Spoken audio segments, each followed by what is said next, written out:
We do. And we're live. Oh, sweet. You can use the mic too, Brian. You can talk. If you Are we live?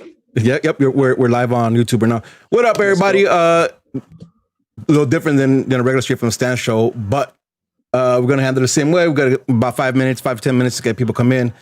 Make sure you're shouting it out. Make sure you're posting on Twitter and Instagram and everywhere else you want to post it, so we get people over here. We'll start about 5 minutes. Enjoy. I'll finish setting up before we get started. I just want to say Lakers versus Clippers in the playoffs in 5. Lakers in 5. Oh my God. If Paul George is on the team, that's our Lakers in 4. That's where we're starting. If Paul George is still on the Clippers, Lakers in 4. Oh Lord. And that's why. So yeah, now that we're live, now that we're live, we got quiet. Yeah, we got quiet. I think we're in the waiting screen. Hey, but we're being all polite and not talking over each other. Nah, everyone do you. Me and Rudy definitely appreciate everyone coming. Yes. Rudy did a lot of the work. I just had the idea and Rudy ran with it. But at the end of the day, we all love the Galaxy and just have fun. So I think the fact that we all were able to get together at the same time and agree on that time is nothing short of amazing. Yeah. 100%. It took the end of the world for us. Yeah. and by the end of the world, you mean yet another terrible Galaxy season? Yeah. What else would it become? Go back though and look at this. If you even go back to like 2014, right? 2013, there were not this many podcasters. I know because we were alone for a while. Yeah. The fact that all of you guys and ladies are here doing this is amazing to me. Blows my freaking mind. Yeah. There was nobody doing this before 2009 except for Dave Denholm had the first LA Galaxy podcast back in the day. And that ran for a little while and then it went away. And now to see that there are, 5 shows, 6 shows. I think there's even more shows than are represented here. I've seen the seeds of some starting to be grown again. So just the different voices, the different opinions, it's amazing. At least it makes me happy to see everybody and all the different voices and the opinions and stuff like that, because people get bored of hearing the same people over and over again. And there's no shortage of opinions throughout all of us. So you're all amazing. Thank you. I think that's kind of the beauty of it too, though, is like there's definitely a voice for everyone. Like depending on how you want to represent Galaxy, there is a podcast for you in that realm. Whether you're within a supporters group or you're not, like there's definitely a voice for everyone within like the collective Galaxy podcasting universe. It's really cool. And that's really it, right? Because you can listen to all these shows. And yes, there's things that kind of overlap between us, but the opinions kind of vary from show to show, which is really dope, right? Flavors. You get so many hours of Galaxy content every week, and it's super dope. So I'm glad this is happening. For me, honestly, the best part is when somebody listens to you and they can accept your opinion on it and be like, damn, I didn't think about it that way. Or you might have a point, and maybe you didn't like the result of the game, and it doesn't make it any better to listen to someone else's opinion, but you can at least view the game in a different way.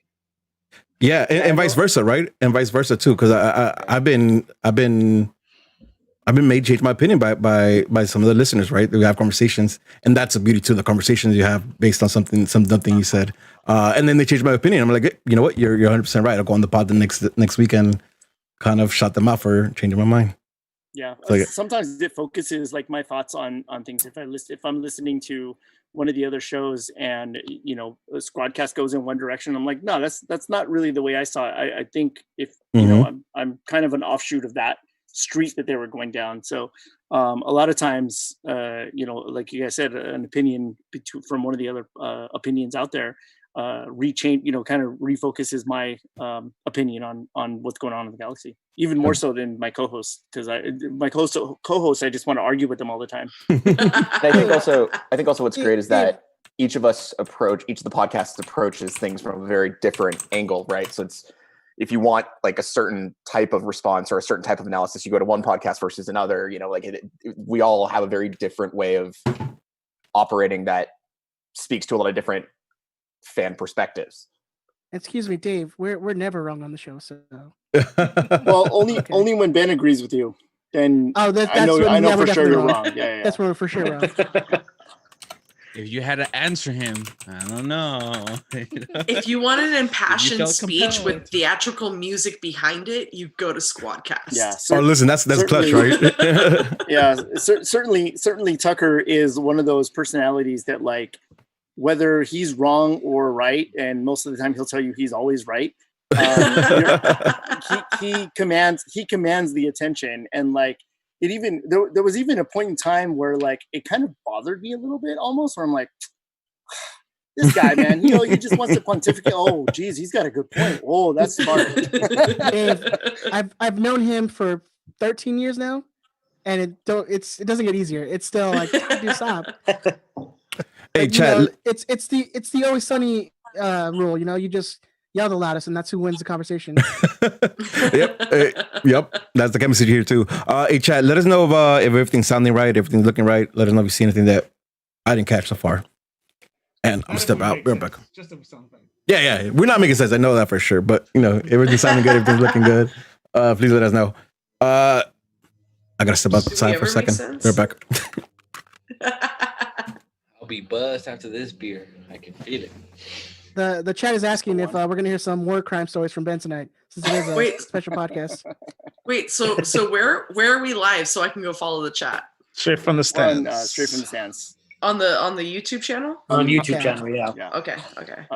So I just posted the live link from our feed. So if you guys want to go got it. See that one, you can find it there. All right, Do and my best to before we get follow. started, cheers everyone. Oh yeah, cheers. No, I'm trying to follow the chat, but You're gonna see I'm my on green that screen cup. wonderful Palmdale Wi-Fi. So But watching the stream and then listening to it, the lag is kind of throwing me off a little bit. right? Yes. So, I had to get off. I had to take my devices that isn't my laptop off. Can we Wi-Fi, so- take Tommy Pham off the live chat? We're kicking fam. Clipper Nation. Well, that's fine. No, Bryant and I are gonna keep him. So sorry. Clipper Nation is like when Homer in The Simpsons declared his own nation around his house. Like Bryant and I will keep him. Show, sir. Oh, the Denver Broncos. Hey, hey, David. Let's see who can Wait, make. are we talking shit on the Broncos now Hold too? on. Hey, David. Let's see who can sneak in the most Simpsons references. Down. Well, like Down. honestly, like Poogly, yeah, Poogly people, That one even was like, it threw me off. Like I'm old school Simpsons. I just had to prove to you that Here, I'm real. The proof is there, man. There. The Poogly I kids. think after like season 10, it's like my references are gone. But the first 10 seasons, like I can pinpoint every episode. So as soon as your friend jumped on, you're like, I'm over this. Yeah, after season 16, I'm telling you. Anything I'm telling with you. a cell phone in the episode, and you lost me. Deep cut. It really is too bad because like right when I stopped watching, just because I couldn't keep up, I started getting messages this season saying like, hey, it's getting really good again. It's like, okay, I better get Yeah, it me better too. done. I actually wanted to watch. I actually did watch the Halloween special. Yeah. Did you see the Thanksgiving one last year? I didn't. Yeah, I did. There's a Thanksgiving Tree House of Horror that's in the same style as the Halloween episode. I'm gonna get Disney Plus? Get Disney Plus Get that next D Plus? to get ESPN Plus and Hulu Plus. Yeah, that's what I got. I need That to works catch for up me. I'm with starting my Mandalorian. Simpson marathon right now. You got to get on Well, I've been on my Animaniacs, you guys. Simpson marathon. I think I'm like on season 7. It's Animaniacs right now. Anyone Yeah. wants to share That's their why on accounts? Hulu. Because must Hey, be I nice to be have employed. HBO Go. Somebody wants to, Are we have gonna start HBO bartering now. streaming Michelle. accounts? Start bartering streaming accounts? Let's go. That's Anybody definitely want Michelle, HBO text Go? me what accounts you need. Chat, who's Oh, got, yeah, who's got okay. the Quibi account, chat? Like anybody in the chat, Quibi. get me on Quibi. Hurry up. free Quibi. All right, y'all. You guys ready For to the get 4 started? days Should we it's get gonna started? remain. Yeah, let's get it. Nick on the chat. If No. we could give you badges, I would give you a badge for But best fan on the chat. all right, cool. I think we're ready, Rudy. All right. I think to make it the easiest, I'll just kind of go through a pod, and everybody from the pod, whoever's presenting the pod, is going to come up and say Hi, my name is, and what your addiction is. No, totally kidding. Just introduce yourself. That'd be great. My name is what? My name is what? So Slim Shady. Let's go. We have Simply Soccer in the house today. So Simply Soccer, please introduce yourselves. Michelle, if you'd like to start. Hello. Yeah, I am the host of Simply Soccer, producer and whatnot, all the technical stuff. Thanks, Dave. Shout out to Eleazar House because taught me what I know about the tech stuff. But of course, my co-host Christian Conway, the one, the only. Good evening. I hope you're enjoying this live pod with your favorite beverage as we wage on in terms of the season that was 2020. My name is Christian. I am the worser half of Simply Soccer. Oh, how dare you! I try to add at least some horribly misguided tactical opinions, and every single week I'm reminded that I would never be a good coach of the LA Galaxy. So I don't know. These days, you might. I mean, I don't want to throw you under the bus, Christian, but we'll have you be coach. I don't think that's as much of a compliment as it used to be. Following up Simply Soccer, we have Eleazar House today. How you guys doing? Hey, what's going on? What's going on, everybody? We are Eleazar House, myself, and one of my co-hosts, Lewis, was down there in the chat somewhere. Unfortunately, our third co-host, Bobby, could not be with us tonight. He came down with a really bad migraine, and I suspect that it's partly because he didn't want to put Zoom on his computer, or that's a migraine, or maybe because it was his birthday and he partied a little bit too hard. So happy birthday! To our happy birthday! Bobby. Happy birthday, Bobby! I'll throw it to Lewis. Hey, what's up, guys? This is Lewis, and really happy to be here. First time on a video. Our podcast is mostly audio. As you can tell, I have a face that's made for audio podcasting and not the video. So kind of a weird thing for me, but very glad to join all the other podcasts here. It's truly a sight to see all of us here at one time doing exactly what we love to do every week, and this is just great. Love it. Yeah, no, listen, I know for Simply Soccer and Eleazar House, you guys are not really do a lot of video, but appreciate you guys coming online and coming on the video so we can stream it. Really appreciate that. Moving on, we got First to Five. How's it going? Oh, you're muted. You're muted. Oh, Alex, you're muted. My bad. Hey, everybody. I'm Alex, First to Five. I produce most of the videos we see. We're not really a pod, but we talk to the fans after the game to get the drunken fan response, apparently. But I try to find sober fans as well. I think I'm on here because we needed one person to defend Chicha today. So let's go. And we need one person to actually really talk about soccer. So that's why I brought Jamie on. Jamie? I'm just here to say the obligatory fuck Jordan Morris and also fuck LAFC. But we interview drunk fans. I interview drunk fans. It's really good. It's good times. It sounds like fun. Until it comes back on video and I have to see myself and I'm like, oh no. Yeah. These guys need an introduction, but Corner of the Galaxy is with us today. How you guys doing? Hey, thanks for having us. Appreciate it. I'm Josh Gessman, if any of you are new to it. Just very honored to be here with you all. You're all amazing people. Also have my wonderful co-host, the Hammer, is here as well. So Eric, make sure you say hi and yeah, but still. So yeah, I'm Eric Vieira, also known as the Portuguese Hammer. Co-host co-host with Corner of the Galaxy on Thursday nights. So excited to join everybody again. It's kind of crazy. I've missed out on some other Megapod, super pods, so it's exciting to get my first one under my belt here and to join everyone and get all the different perspectives, and we could all laugh and cry together over this last Galaxy season. There you go. Moving right on, we got Riot Squadcast with us today. How you guys doing? What it do, baby boo? Thank you thank you guys for hosting this. Appreciate it. I know it's a headache to get. 3 people together, and let alone getting like 17,000 people to get on one stream and be a little cohesive today. So thank you guys for hosting. My name is Ed. I am the host, I guess, for Riot Squadcast. Mainly just keeping Tucker to under 3 hours, hopefully on any given Wednesday night. Unfortunately, Chris cannot be here. He has come down with COVID. So if you guys want to go give him a tweet or a message, giving him some he would sure, and then just go praise Robin Fraser, because I'm sure he'll talk to you for like 3 hours if you do that too. And then we're joined by producer Ben. Unfortunately, he's on camera today, so you guys gotta watch him for the next 2.5 hours. Yes, this whole camera thing is kind of new to me. I usually, I'm controlling the cameras, trying to point it at Ed, trying to make him look skinny, which is always difficult. But Impossible, but okay. I feel it's great to be here. I mean, and this is great to see. We talked about it a little bit before we went live, but I remember like the first Super Pod and the Megapod, like where it was like 6 people in this little studio that we have over here, and now it's like 1 million people on Zoom. So it's great to see. It's great to be here. It's great to not have to host. Yeah, I don't know about that. I feel like in Chris's absence, we need one chicha.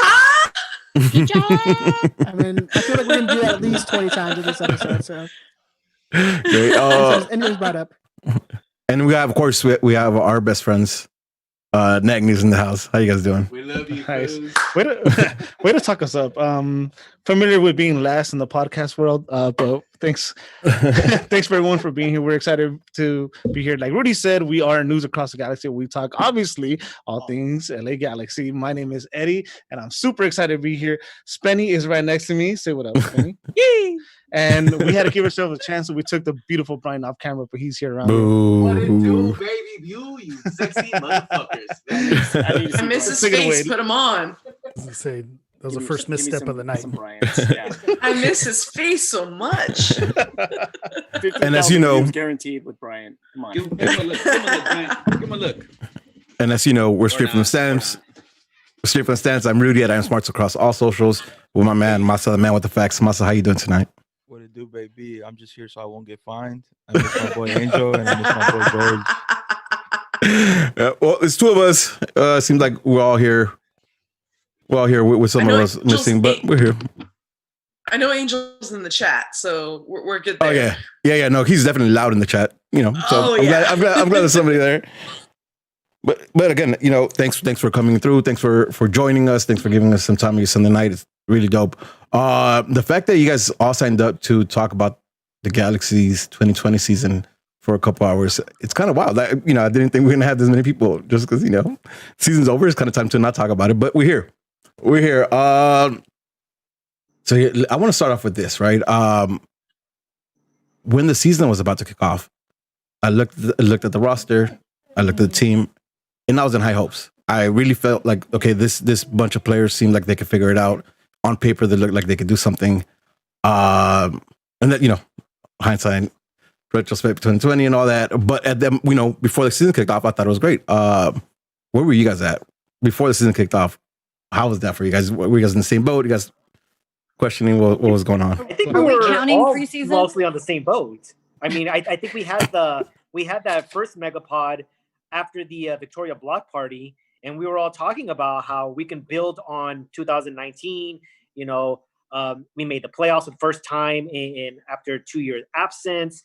Hoping to get into at least the Western Conference final, and thinking that, okay, Zlatan is gone, we don't have to give him the ball at every opportunity we get the ball. We can now play as a team. We can start moving the ball around. We can have more rhythm. GBS can finally put his style in play.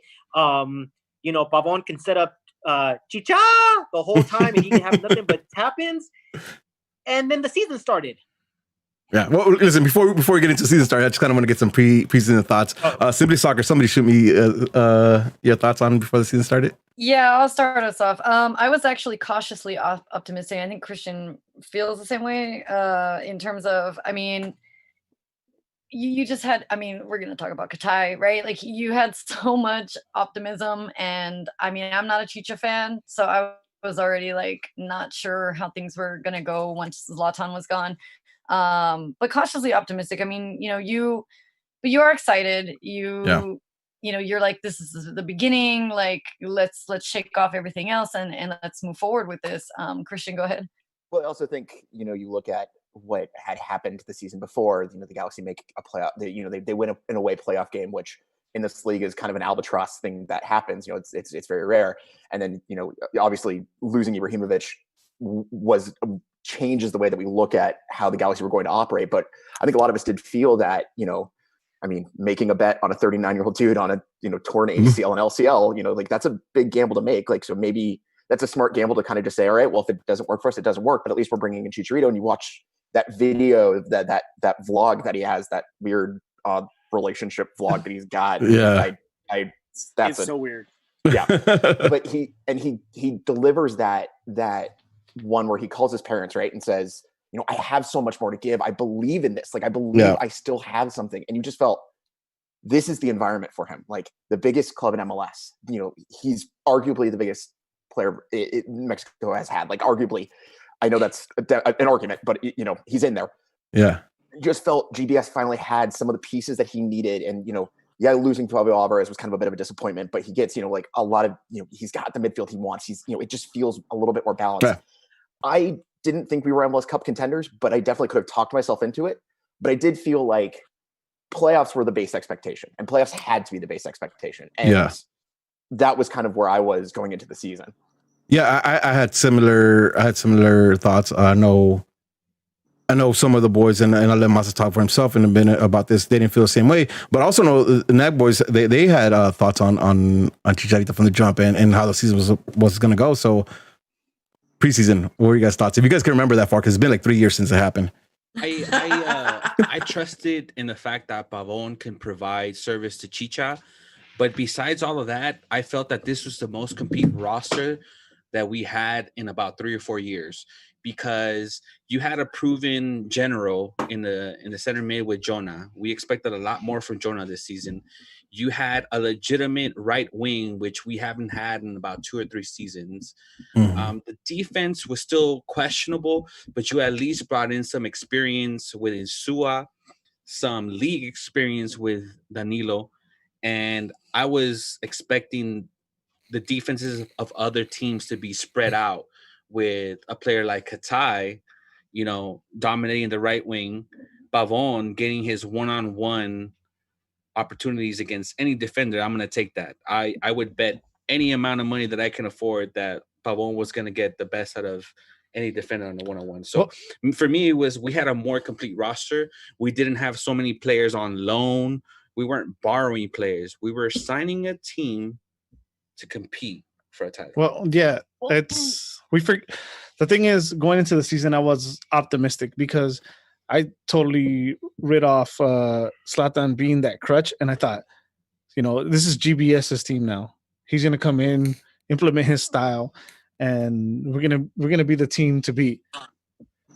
It was more of that than the signings and everything else. Katai was obviously, we know what happened there, but he was a proven league player with MLS player that didn't play out exactly the way we wanted it to.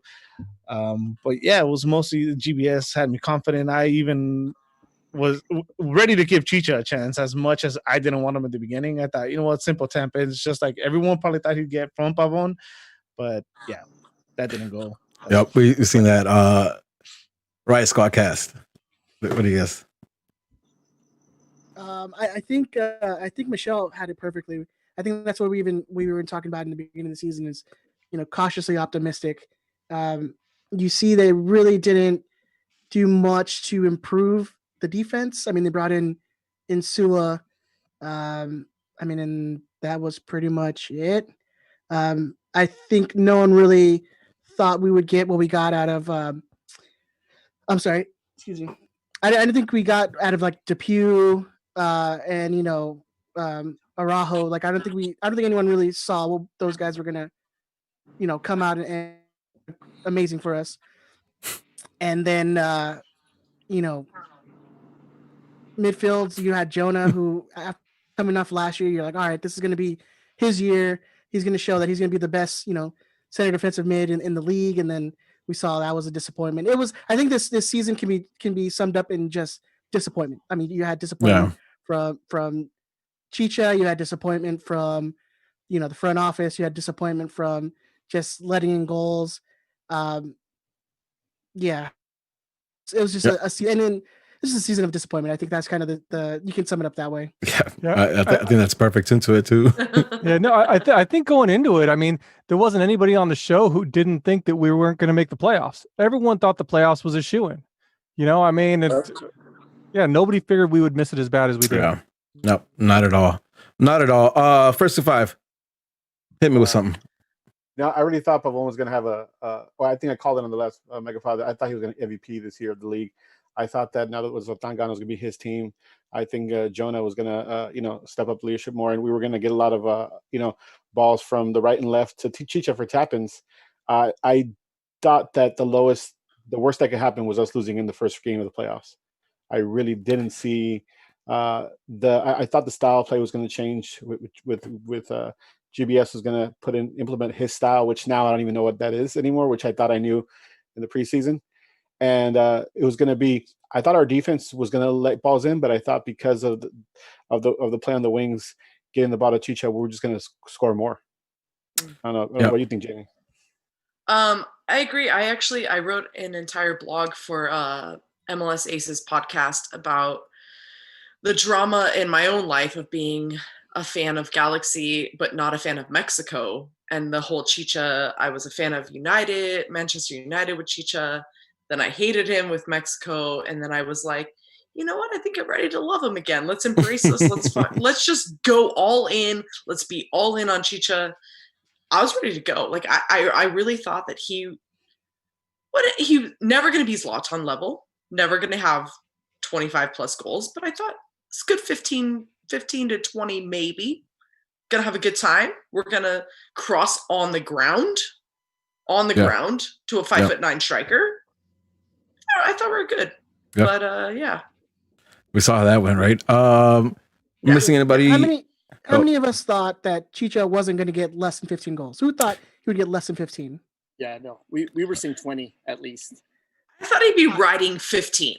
I think we said for him not to be a bust, he would have to go somewhere between 15 and 20.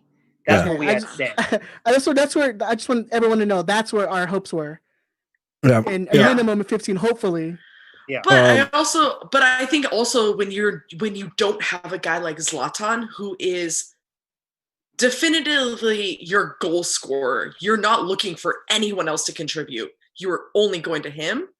There's a different expectation on your players. When you don't have that guy, you do expect more players to be contributing goals throughout the. 100%. You expect Jonah to have 5 or 6. You expect Sebastian to have like 8 or 9, whatever. Without Zlatan, you expect people to play. Yeah, but your team still plays like they have a 7'9" forward up top. Yeah, let's get Corner of the Galaxy in here. So I think we all figured that a lot of it had to lie with Chicharito's performance and output. Before the season started, what were the thoughts? Chicharito included, everything else included. Corner of the Galaxy. Yeah, I mean, I think everybody was correct. You should have been optimistic. I know that there's a lot of backseat driving that goes on right now with Zlatan and saying, "Oh, well, he should have stayed" and all that stuff. I'm still a believer that that you guys are 100% right. He's older. You were taking a little bit of a risk in sort of doing that, but also he didn't like people on this team, and the people on the team didn't like him. And he may be a happy family in Milan and doing all those wonderful things, and he's a freak of nature for doing all that. But looking at this team and what it was whenever he left and what they did to sort of, put together, I thought was a more deep roster. It made sense that they were going to move on and that everybody was going to be happy. And for Chicharito, I mean, I think we all have the same sort of idea that MLS is not one of the top leagues in the world. I don't know if that's shocking to everybody. But that somebody who is coming into MLS and who has been a proven goal scorer in other places should still be able to produce at the lower level that MLS is. Eric, what did you have? Yeah, that's kind of the one thing that I think gets lost a lot in the shuffle is that, the should have kept Zlatan. Zlatan could have stayed around, and that hindsight being 20. I think the part that you mentioned, Josh, that it's important to highlight is Zlatan not necessarily wanting to be here either, and that he was ready to go too. So even if you wanted to keep him and throw a bunch of money at him, there was that question of did he really want to stay here, and all those reasons you mentioned before. But I was kind of in the same boat, like Rudy said from the very beginning. We've all kind of been circling around the same points. We were optimistic and thinking, okay, maybe some things could work.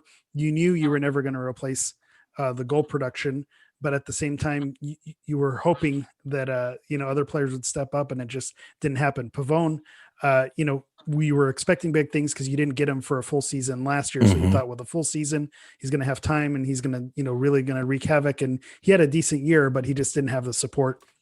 Looking back, but I think expectations for Pavone, he was probably the closest to meeting expectations out of anyone on this roster. But everyone else, I think, fell pretty far short of the expectations. I don't want to keep going into the Chicha session. I think everyone said everything that needs to be said about it. We've covered all, unless someone wants to completely go a different direction with it. Well, Masa, what was your thoughts? And I am saying that just because I know towards the end of the season you were really sour. Remind me, do you remember what your... I'm still sour, Doug. I know at the beginning of the season, was that the same tone? I don't remember. Yeah, I expected a lot, and it's crazy because looking back now, you're like blinded by loyalty because obviously this roster is not as good as the roster last year. It's not even close. We lost so many key players, and then we lose Katai at the beginning of the season and replace him with no one. Yeah. Listen, what are we gonna do? We lost like three starters. Polenta, Fabio, and you go into the season thinking, oh, we're gonna be better than last year. None of those players got replaced, so you're just blinded by loyalty, and it's whack. We didn't play the way we should have. And I think I'll start transitioning over now with this, but I have issues with what you're saying, right? Because I think if you look at 2019, maybe yes, the roster is different, right? But that roster was built to win it that year, right? Like I think they put it all in so we could win a chip for Zlatan. Whereas this year, I felt like they tried to adjust in places where we could see players for the next couple of years that were supposed to give us better results, right? And kind of build on something. Unfortunately, I don't see that, and I think, you know what? Let's transition in. This year had so many different things going on. With a lot of moves for the Galaxy. No more Zlatan, bringing Chicharito. We have different players. It seems like they're building something, and boom, the world just kind of gets flipped upside down. COVID hits us. I want to have this conversation, right? Because I am torn in between giving COVID a lot of responsibility on what happened to the Galaxy, and at the same time, I see other teams doing a lot under the same circumstances. So it's kind of hard for me to gauge it. Let's have this COVID-19 situation, and let's try to keep it high level so we don't kind of let's keep it high level. How much of the bad season is caused by COVID? And let's start off with Luis. You have your hands up, so go ahead and on you first. Well, I have my hand up for another point. We'll come back to the Chicha thing. I know we eventually will. Yeah. As far as the COVID thing, I mean, I get it. It's an extremely tough obstacle for anybody to overcome. But as you said, every other team in the league had that same obstacle in front of them, and some of them were able to flourish. I find it half an excuse. At the end of the day, we had no idea this was going to happen. And we were, like you said, we were prepared to go forward with the roster that we had.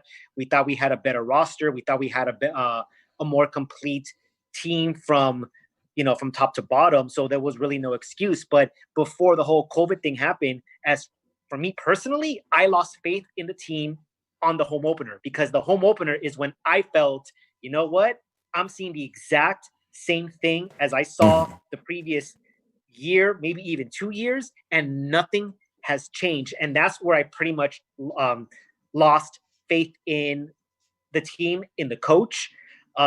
So to me, the COVID thing doesn't really matter, because once the MLS is back tournament kicked off, I said, we're going 0-3. And there's no way you're convincing me otherwise. And, if it wasn't for a last second goal, that would have held true. Yeah. Anybody have a opinion that goes against what Luis shared? Oh, Josh, let's go. Yeah. All the hands went up. Yeah. No. I just think it's not so much goes against, but I would say it has a huge effect on this season. And if you talk to, and maybe they're using it as an excuse, but if you talk to Dennis and you talk to, the guys who are trying to put rosters together, they talk about how this was, it was perfect. It made perfect sense. A bunch of guys got transferred out and there weren't a lot of replacements. We know that. We also know that they had plans for that in both the spring, because that window stays open all the way until, like the 5th, 6th, 7th, 8th game, whenever the transfer window. We also know that they had some eyes on people in that first transfer window. We also know that they had people in that summer transfer window that they were going to try to backfill and sort of make deeper. And we saw that the one guy that they were able to get in took 7, 8, 9, 10 weeks to actually get brought in during COVID. So I think it's impossible to sort of say, COVID didn't have a large effect on this team. But I think that if you're looking at it from the management point of view, that they were going to go and make more moves. It was an incomplete team. It wasn't as incomplete, I think, as they started the season with. Certainly, whenever you don't have a striker, whenever you lose your right wing, there were some holes there that certainly opened up. But the COVID had a huge impact on their ability to, scout people, bring people in, transfer windows, all that stuff really did slow things down. And I think the teams you saw being successful in Major League Soccer this year didn't have as much turnover, or at least got their turnover done in the offseason more than anything. Yep. Christian, you want to follow up that? You want to put your 2 cents? I think Josh made kind of a point that I was going to make with Yoni Gonzalez, which is that here's a guy that we see in a couple games at the end of the season, and it's clear he's making an impact, and it's clear he's looking good. I mean, Jonathan Klinsmann as well changes completely the position of goalkeeper for the Galaxy. And we only get them because of visas and because of the whole entire arduous transfer process. And then there's then you add on quarantine and you add on different regional restrictions depending on where they're coming from and what have you. It does really change the operation of transfers. And also, again, to Josh's point, I mean, we're looking at the global transfer window, not just in MLS, but in every league in the world, completely shattered, because financially, who's betting 50 million, 60 million on a player? No one is, because you don't know what your revenues are going to look like next year. You don't know any of your financial situations, advertisement deals, what have you. Like it does affect the way that a roster is built. And then what should have happened is there should have been increased reliance on the academy. There should have been increased reliance on Los Dos, which I think we saw with Carlos Harvey being signed to the full team and stuff like that. It does feel like there were avenues that could have been used, but there weren't enough avenues to ensure that some level of success. Yeah, I think a lot of valid points. But let me play devil's advocate here. I think COVID has an impact, but then somewhere in between the season, in the middle of the season, the Galaxy figured it out. I mean, they really figured it out. I mean, it's my opinion, they really figured it out. And then the same way they ramped up and figured it out, they kind of fall off and forget about it, right? So, I can't say yes or no when it comes to how much the COVID impact, because I'm torn in between these. Part of me says yes, there's a lot having to do with it. Some of it is but these are the reasons that hard to figure that out. Let me see. David, jump in. Hammer, go for it. Go for it, and then we go to Michelle and then David. How about that? You're speaking my language with playing it down the middle, kind of it being a little bit of both. I think what happened was after the MLS is back tournament, I think the Galaxy kind of resigned from that point that COVID killed their season. I think when the games after the openers and after it blocked out, and then some of those deals of people that they thought were going to come in the spring fell through and they didn't happen. I think at that point, and then having a poor showing at the tournament and then not firing GBS at that point, I think they were kind of resigning and saying, you know what, this year it's a throwaway year. It's a weird season. We don't know what's going to happen. And it took, a 7-game, 6-game, 7-game winless streak, to get GBS fired. It almost like you needed that big of a disaster for him to get fired. I think if he didn't have that horrible of a performance, they would have ridden it out and just kind of thrown it away this year. So I think COVID had a huge impact on the season. I think it's part of the reason.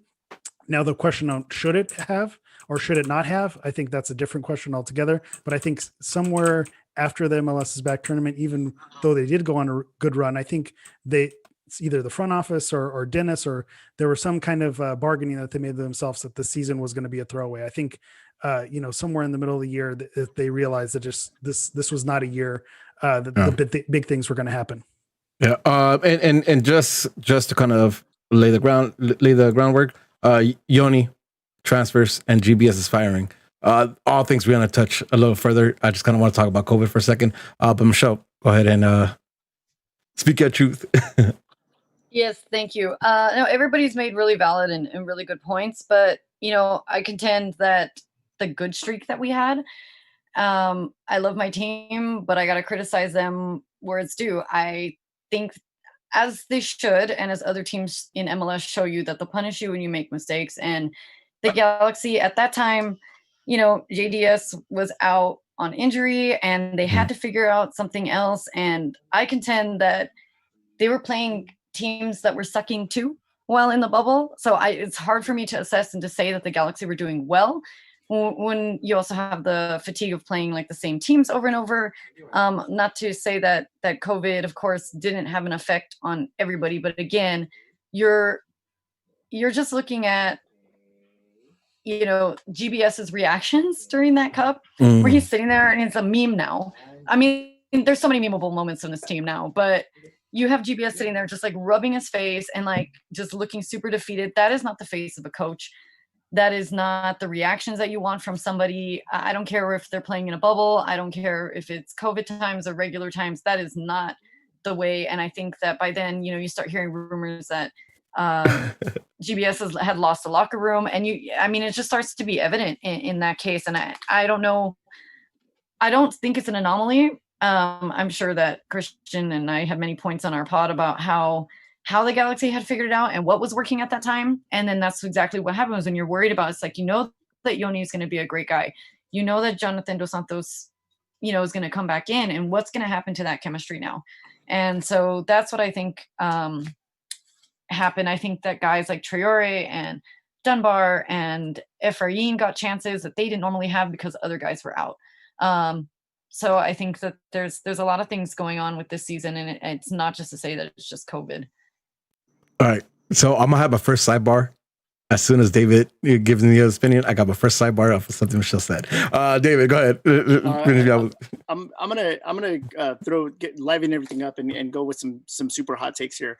COVID had very little to do with the way the Galaxy season was impacted this year. The COVID, I think the Galaxy was one of the least impacted teams due to COVID, because you have to remember Colorado, Dallas, Nashville, LAFC, Miami, all missing players because of COVID, either by choice or by Atlanta, either by choice or by because they were infected, and so they had to be away from the teams. The Canadian teams all had to be away from their homes for months on end. So none of that stuff happened in the Galaxy. As far as we know, we didn't have a single player test positive. We didn't have anybody put out or be away from the comfort of their home and their family and all that. I think what really impacted the Galaxy this year was what was always going to impact the Galaxy. It was a poor roster build. It was injuries. It was a lack of readiness on some players, Chicharito in particular. And just like a lack of focus and a lack of winning mentality, and something that we've been talking about for as long as we've been a podcast. I think our culture is broken. The Galaxy culture is broken. We are not what we were. We don't know what we are anymore, and nobody that's there is willing to make any of that a priority. So I think that we would have had the same season regardless of COVID. Hot takes. Hot takes. No, I agree. I agree 100% with David. It's you're saying that my landline. I'm so sorry. you're trying to say with that roster, if Danilo wouldn't have got hurt, whatever happened with Katai wouldn't have happened, that we would have been a way better team, or a playoff team, or a convincing team to the fans. Nah, I don't buy none of that. Other teams made moves during COVID, not the greatest moves, but they were able to make moves. And the best you could do is Yoni. I understand that Yoni was a bit of a difference, but he didn't shake it up for us at all. He didn't change the game. He just came in and filled in a spot that we were thin in. And yeah, it's that I agree with David. Poorly built team. We were damn from the beginning. Jamie, go ahead and rebuttal that. I mean, I think, but look, you're looking at a team. You're saying like, I mean, none of you are saying that COVID is the reason, but for anyone who looks at it and says COVID had a big impact on the team, we played 3 games before COVID hit. We played like shit for 3 games before COVID hit. So it's like, that's the team you're bringing into this tournament, a tournament where Chicha showed up and said, I don't really feel like being here. Nobody else, I mean, look, I'm not blaming him. Literally no one on that team looked they had any interest in being in that tournament. They came home and they, had a good streak for a handful of games, but the majority of the team looked like they had no interest in playing soccer at all. They wanted a paycheck and that was it. It's like, what are you doing? This is MLS. You don't come for a paycheck in MLS unless you're a DP. Outside of that, like, you're not making enough money to come for a paycheck. Sebastian Lletget, you're lucky that Becky G makes the money. Shit. Luis, I'm not going there. Luis, hit me with your thoughts. That's a hot one. I mean, they had no interest. They had no interest in playing from day one. They played like shit before COVID hit, and they played like shit after COVID. Listen, nobody on that team had 100%. Jamie's right, but like legit, at some point was a spark on the pitch. I mean, he like did some kind of bicycle kick. Look at his goals. Scissoring thing. I mean, he did step up. For all it's worth for how long he's been with this team. I give him the freaking captain band. I promise you guys we'll get to sidebars, and Lewis wants to talk, but anyway, go ahead. Hold on. I promise you guys we'll get to roster. Tenure, he was good. Hold on. 4 games in his entire tenure. We'll get to rosters. We can talk about players in a second. We were just talking about in that little like streak. That's all I had to say about the boys. Okay. Hey, I'm not. Listen, it's a lot of us in here. I expect this. This is fine. We've been doing good so far, so I'm not. We're good. Lewis, go ahead and hit me before we kind of. I'll get you on my sidebar. Yeah. I hate our whole team. So I mean, hopefully the final point on the whole COVID season, and to go on Jamie's point, that's one of the reasons why I gave up on the home opener, because I was seeing the exact same, thing that I had seen. I didn't see anything different. It didn't change in the first game of the season, which was on the road, and we all blamed it. Oh, well, Houston's a tough place to play in, and for, to be fair, it is, but we didn't play all that well. We come back, we're going to blow out Vancouver, and Chicha's going to have 2 hat tricks, and, all this, all these good feelings, and they were gone, in the first 45 minutes. But, going back to the whole COVID season, I can deal with not winning a championship in 2020. I understand that there's going to be a huge asterisk this entire year throughout, the sporting world, but at least be competitive. Except for the Dodgers and Lakers. And the Lakers. Well, no. The Lakers. We're talking about MLS. The Dodgers, because nobody cheated to win the World Series. But only played 60 games for the championship, though. No, come on. You see the playoffs in MLB? I'm sorry. Sorry. You see the playoffs in MLB? MLB players were fire, so whoever won deserved it. Sorry, Lewis, back to you. Be an MLB podcast. Don't sidetrack. We're losing the corner of the galaxy crowd. Come on, guys. anytime Alan Chapman is your ref, it's gonna be fucking wild. I feel a lot of you guys are talking in hindsight, right? Yeah, no, that's in the 100%. beginning of the season. We did not have a horrible game, season opener. If you really want to go look at it, the defense had some key stops. Bingham had some key stops. You had, as much as you don't want to talk about him, you had Katai hitting the post from a Bavon cross. You had Chicha getting beat up. I'm talking about getting beat up by an Hondureño that he faces in CONCACAF national play. Nope. As far as the tournament, I expected more because it's a tournament setting. You have players that are either on teams that are trying to qualify for the World Cup or on World Cup teams, right? I expected more from them. I just expected an effort. If we're talking about from the beginning of the season, we had a different team that we went into the tournament. In the tournament, what we lacked wasn't so much depth as much as effort. Look who made it to the final. Orlando. They hadn't won a playoff game in their existence. And now they have two. But they gave you effort. They gave you effort. The right, thing that we lacked, maybe that we maybe they're a good to be team. fair, maybe Oscar Pareja is doing something right. Exactly. Maybe it's the coach, not necessarily something else. Let's move it on. We spend this whole time on before the season even started, just our thoughts. So let's try to get into the season and move on. I will do a hot fire sidebar. Whoever gets on and has an opinion, 30 seconds max, and then we move on. Oh, 30 seconds. 30 seconds. No, listen. It's hot takes. Hot takes only. Hot takes only. I don't need deep analogies. It's hot takes. Okay. Michelle mentioned GPS on camera. I'm gonna give you my stance, and you guys agree or disagree, whatever you guys want. I think TV sells drama. Yep. Right. So they figure the right times to focus on GPS and show his, him being upset, him, whatever it is. It's just good TV, right? You want to see that, right? Because it shows reaction to him. Into the game, a few minutes into the game. I think you're missing the point. Go for it. Hold on. All right, let's do this. 30 seconds. 30 seconds. David, go first. Let me put a quick shout out to our friends Jason Davis and Jared Dubois over on Best Soccer Show. I'll put a pick your poison. Would you rather have the GBS hands in his face antics, or would you rather have Yogi Love's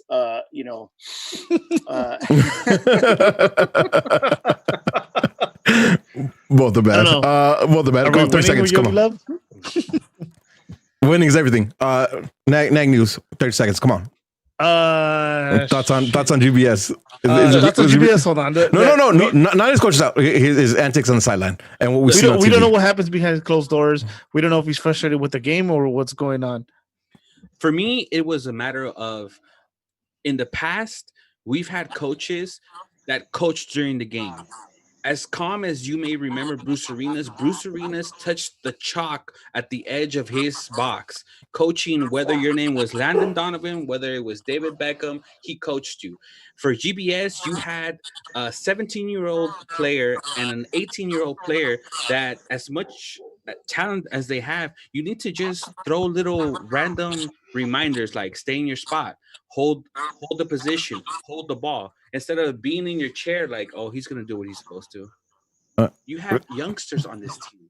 They deserve to get coached and receive your knowledge during game experience, not during practice. Practice and game time are two very different things. You need to know when to hold your position, when to hold the ball, when to slow down the tempo. It doesn't always have to be go. Chat, let me know if that was more than 30 seconds or not. I'm not sure. Who's up? Anybody else has an opinion? First five. Alex, go for it. Real quick, I agree with you. TV, you want to make drama, and they could have recorded moments with GBS putting his hand in his face, but it's not a reality show. There's no producer out there trying to create the drama. He actually did that. If you would have put a GBS camera on him and had the whole game, he would have had that. He would have had that body language. He would have had that vibe to him, and I think that affects the players. So it might have had good opportunities to show it on the screen, but he did that, and he was feeling that way, and I think that translates to the field.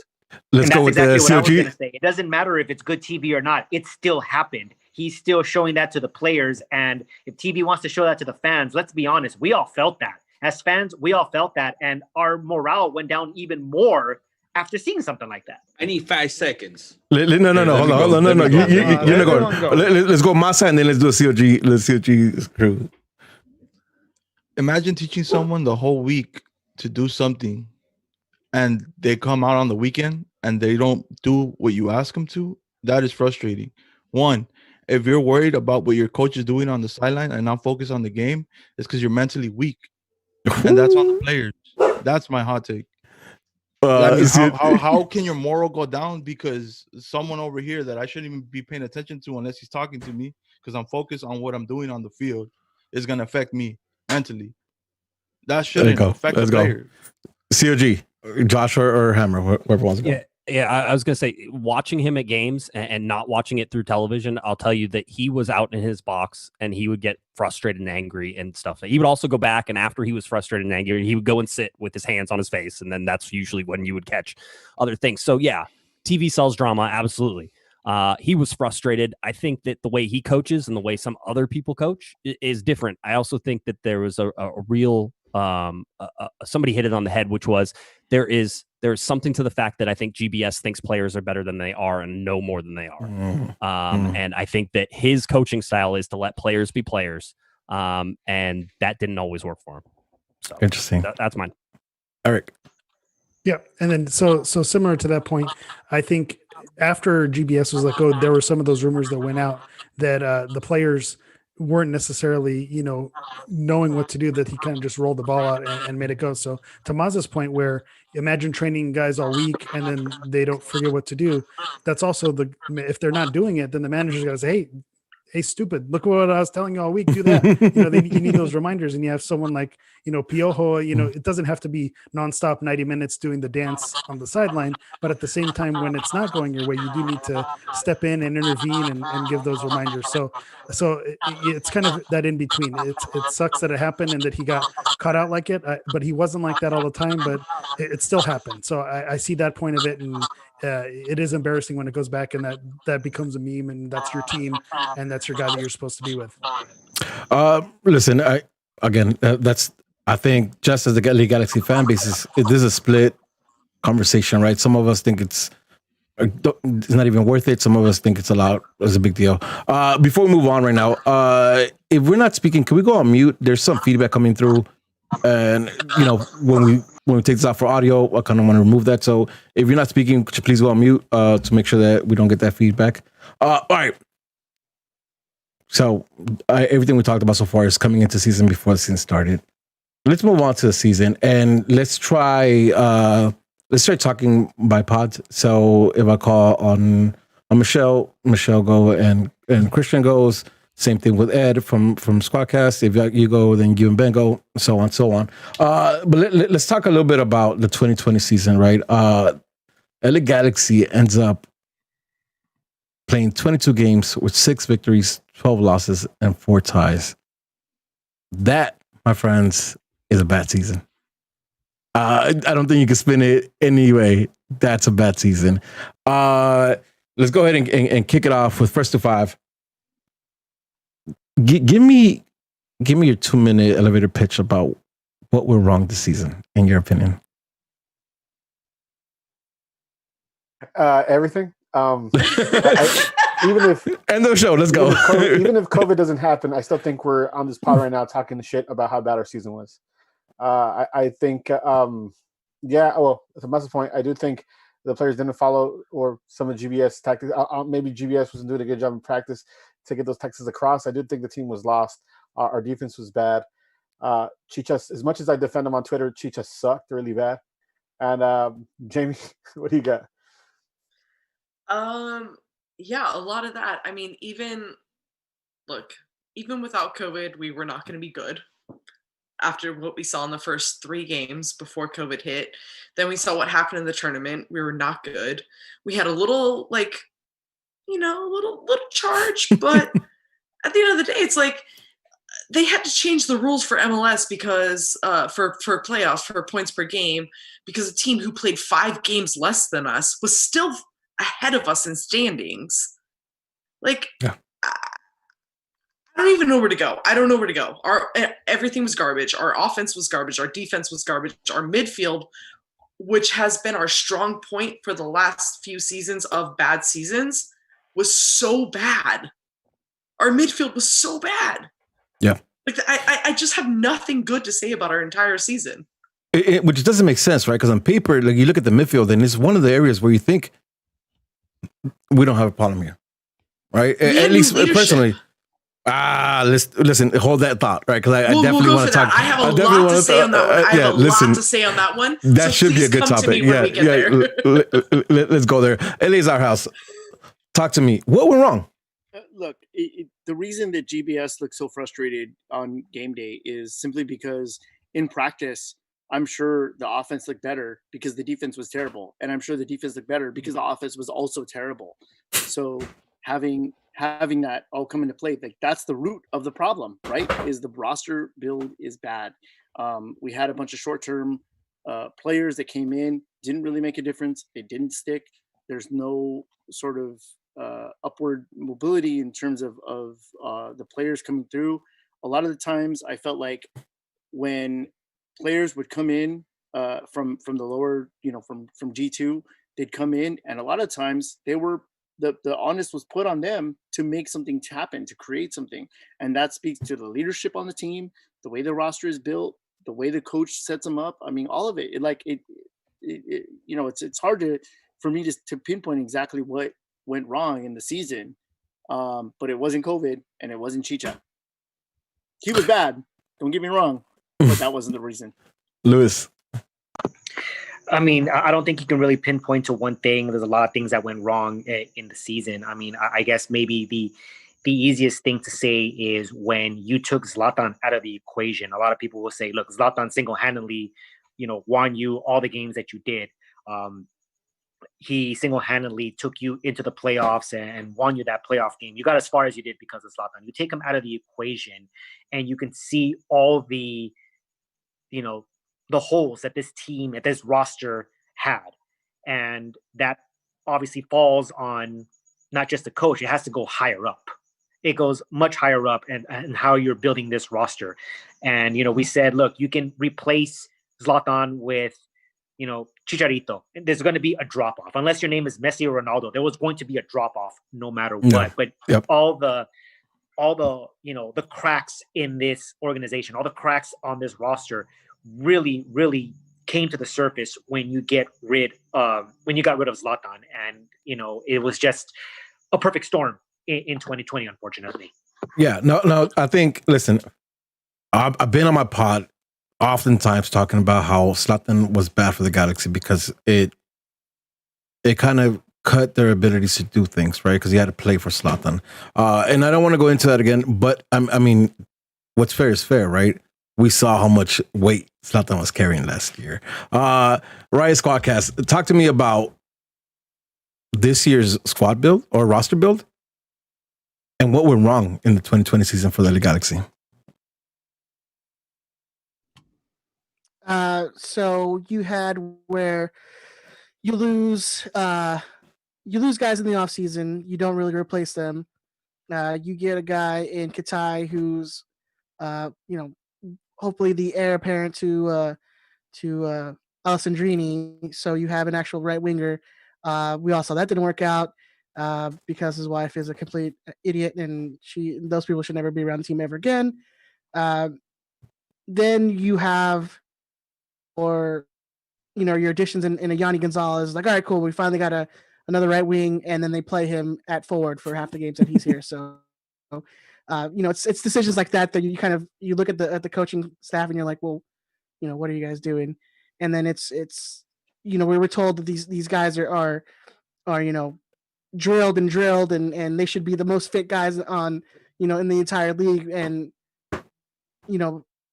every other game, it looks like, they're tied by minute 25. I mean, I think games where at the 30-minute mark, 35-minute mark, I've seen guys with their hands on their knees, like bent over. So, it's either they're over drilled or they're just not being prepared for these games going into the season.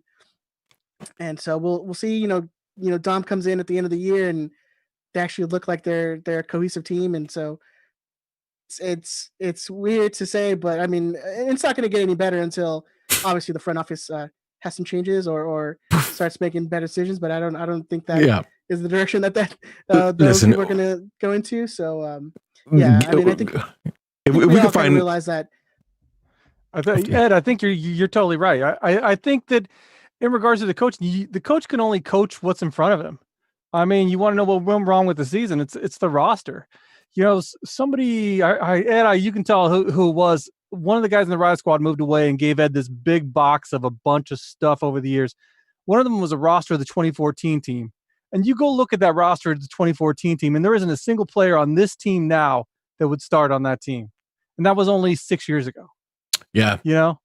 It feels like a long time, right, Ben? If it feels like we haven't won a chip for fucking decades. It's only been, like what you said, 6 years ago.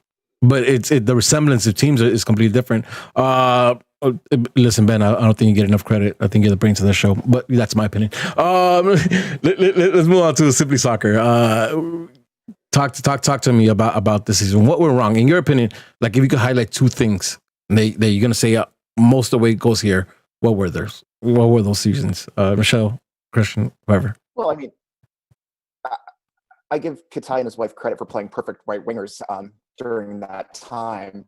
But as far as in terms of the way things were broken, I mean, you look at this roster and you look at a lot of the players that they brought in, right? The resumes on this roster from past teams make a lot of sense. They make a lot of very smart sense, and it just doesn't work. And at what point do you start talking about you bring in a guy like, okay, let's take Rolf Felcher, for example, who tends to be a scapegoat for a lot of problems. A guy that has played in, Switzerland, he's played in the Premier League, he's played in Germany in the second division. He's had a career that on paper should translate very well to MLS, and it doesn't. Mm-hmm. You talk about, other players where this should work, and it just doesn't work. And at that point, we have to start consulting club culture. And I will say, I think this roster was a little bit imbalanced. I think they brought in a lot of players that are very good at the same thing rather than actually kind of bringing in complement puzzle parts. And it just did feel like we're trying to solve this, 500 piece puzzle, but we've got the same piece for 200 pieces of it. And it's like, you can't keep slamming in the same piece. And I think that kind of where I saw it, it just felt all season a little unbalanced and a little bit kind of like, well, yeah, I guess that'll work, but it doesn't necessarily work. And I'll pass it off to Michelle from here on out. Yeah, I mean, I think right away, like you said, whether it was injuries or because Katai's a racist jerk. His wife. You at least. You, no, for sure. Whatever, sure. You have these people, for whatever reason, these players are roster, get moved out. Now, you contend that this is what you have Esqueloto and Dennis Teclose for, that they should have got their guys in, right? So we've been waiting for a few years. So, okay, GBS has some of his guys. It's, he's got his roster, but he plays some of these guys out of position. And I understand, what are you going to do when you don't have Jonathan Dos Santos? Yeah. When you don't have Katai, what are you going to do? And so, but again, I just feel like then not only did Esqueloto not know what to do with these guys, you guys mentioned earlier that some of the team players, they just seem weak mentally. This game is definitely psychological. I don't know what was going on exactly. But I mean, you have rumors that Chicharito's wife was cheating on him. You have, Rolf Felcher lose a family member. This is a very human game. Yeah. These things are happening. No doubt. If they have to take a bench for a minute, sure. But it doesn't change the fact that Bingo still sucked. And who was going to step it up, and why can't? This is why MLS gets such flack, right? We were known as a retirement league, so you start getting these younger guys, and you're like, okay, well, this is what Dennis Teclose and Esqueloto, this is what they do, right? They bring up guys, and for whatever reason, they're not even making basic USL moves. It's just soccer 101. Christian would say on my pod, when you're 12 years old, you learn how to cross this, how to mark your man. It was just really basic stuff. Nobody was stepping up to shoot. I mean, it was just straight up embarrassing. And you can go ahead and say, oh, from top to bottom, Klein out. Sure. But it doesn't change the fact of what we saw on the pitch, where this isn't even MLS level of play. And sure, G2, some of these guys, sure, they shine, but it wasn't enough. And there's just so many holes. And then you have, Sasha Kleshtin, who did step up, but he's on the wrong side of 30. He's looking a little rusty, whatever the case was, whether it's fitness or whether it's injuries, and you can come up with, but every excuse in the book. It's unacceptable, not just for this culture, not just for this team, for this league. Who and where did these guys come from? You don't play soccer in the United States for a paycheck. Okay. This is the least sport that you're going to make money in. So I really can't understand where that pride of the badge was and where the level of play It's not just that you want to be contenders and make the playoffs. It's like you want to be able to know that these are professional soccer players. Well, listen, that was definitely more than two things. Oh, sorry. But with that being said, it's another episode of the Megapod, because you said everything I think we all need to say, right? You put everything into perspective. That's it. I think we all share that. I'm sure we have some opinions to add to that, but that's a lot of what you said is right. And I think we're getting the pot here. No, I'm just kidding. But yeah, you're 100% right. But let's do something, right? It's been about an hour of us just kind of grilling the Galaxy because they're trash. I mean, fair. But let's switch it up. Let's switch it up. COG. Right? COG. Give me some saving grace for this team. What went right, if anything, for you guys? And follow that. Nag boys, you follow them up. I think Josh or Eric. It's a little bit bittersweet on the thing that went right, because I think the one thing that went right this season was Christian Pavón. I think, with his goal contributions, he was, the highest percentage with goals and assists as far as, when you look at other teams around the league, he contributed to a ridiculous high percentage of goals when you look around the league. So I think, you look at that as a highlight, with it being bittersweet that it's no guarantee that he's coming back and there's still negotiations pending. And so I think that the saving grace from this season is Pavón. It was a positive. Unfortunately, I think some teams, once they figured out that he was the only weapon, then they zeroed in on him, and that made it a lot more difficult for the other players to step up. So I think that the one saving grace is Pavón. I think had a really good season. Could have made MLS 11. I get why he didn't, because you're not going to put a team that didn't make the playoffs and didn't make a lot of noise. You're not going to put those players in those leagues. But I think he had the talent and the numbers that backed up having that level of season. So if there's any saving grace, I think it's Pavón and the slight little glimmer of hope that he maybe, possibly, probably not, but there's the window's still open that we might still see him again in a Galaxy uniform. You almost had it. I'm sorry. I'm sorry, Josh. Eric, you almost had it. I'm trying to change the tone. I'm trying to give some positivity, and you had to kill me with the dagger at the end, right? Oh, come on, Josh. Help me out. First of all, I think you can flip a coin now and say that Pavón has a 50-50 chance either way. So I think that's improved drastically from where we were like, they're not paying $20 million. So that's a positive thing. But still, to Eric's, Pavón is somebody who might actually be on the roster next year. Is Julian Araujo. I mean, how can you not love a 19-year-old kid who comes out and just balls so hard? This kid, and everybody knows I have a man crush on him. This kid, I love defenders. This kid just throws it all on the field. Over aggressive. Yes, he got too many red cards. Yes, he got too many yellow cards, too many fouls, too many stupid things that happen. Absolutely. At 19 years old, I will take that all day. And the only possible negative to that is that he might have been too good to last through this summer on this team. Don't stop. You too. You gotta end up in a sour note. Everything was great. Everything was great, and then you gotta end up in a sour note. Come on, Josh, back me up here. Nag boys, I'm scared. I'm scared to throw it to you guys. Wait. So hold on. Whoa. This is a difficult question you give us, and you make us follow up Corner of the Galaxy. Come on, dude. Come on. I mean, the follow up. I got it. So, maybe it's a little funny, but one good thing is our season tickets we didn't pay for this year. They roll over to next year. That's a positive. Spending likes the spotlight, so I'll make it quick. Some things they touched on. It's just like, as bad as they were, that might have devalued Pavón on top of the whole financial crisis that Boca's probably going through now. And another thing, I think Galaxy fans are, how the kids say now, woke. They want more than names, and you see it all over, the Twitterverse and all that.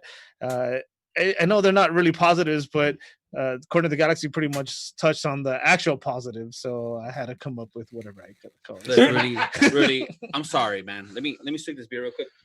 Oh, there you go. I can't Stone do cold. it. I can't do it. Nothing the good. Most positive Nothing thing that we had is Julian, but reverting back to the things that we talked about before, he lacked coaching during the game, which is why he made all those mistakes. If we're really looking at the positive towards the future, the biggest issue I have with is we have no leader on this team. We have absolutely nobody on the field holding their comrades accountable. if we want to look back at the glory days, for me, it was between signing Robbie Keane and to the point where he left. That man held. It didn't matter what your name on the back of the jersey was. He held you accountable for your responsibilities on the field. And if we want to take one positive thing out of this, it's Julian. But my biggest issue is the fact that we have no leader moving forward. We have a lot of these people, a lot of these players with a contract next year, and none of them are a leader.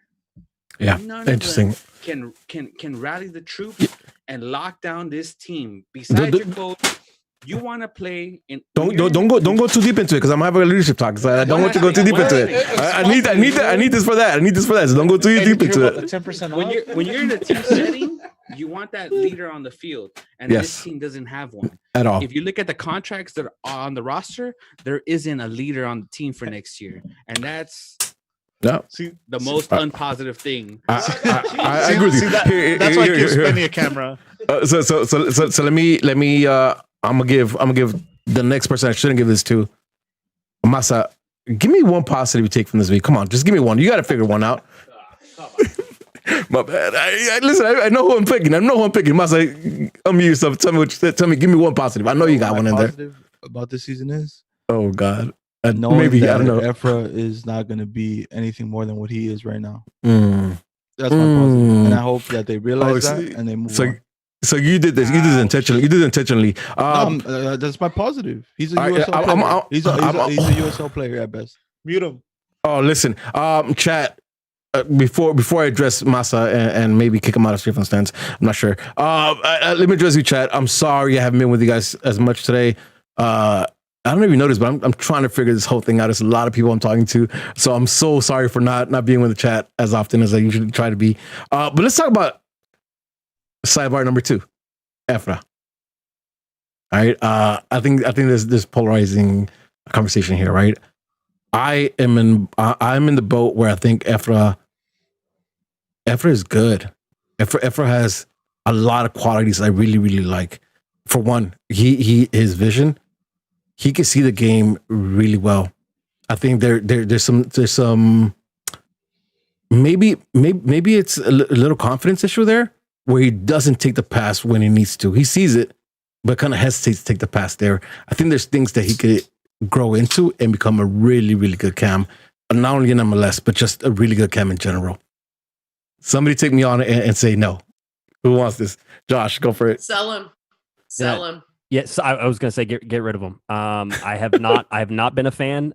You're right. His vision is absolutely great. His left foot is when he has time to look, he is absolutely deadly with it, and he can score.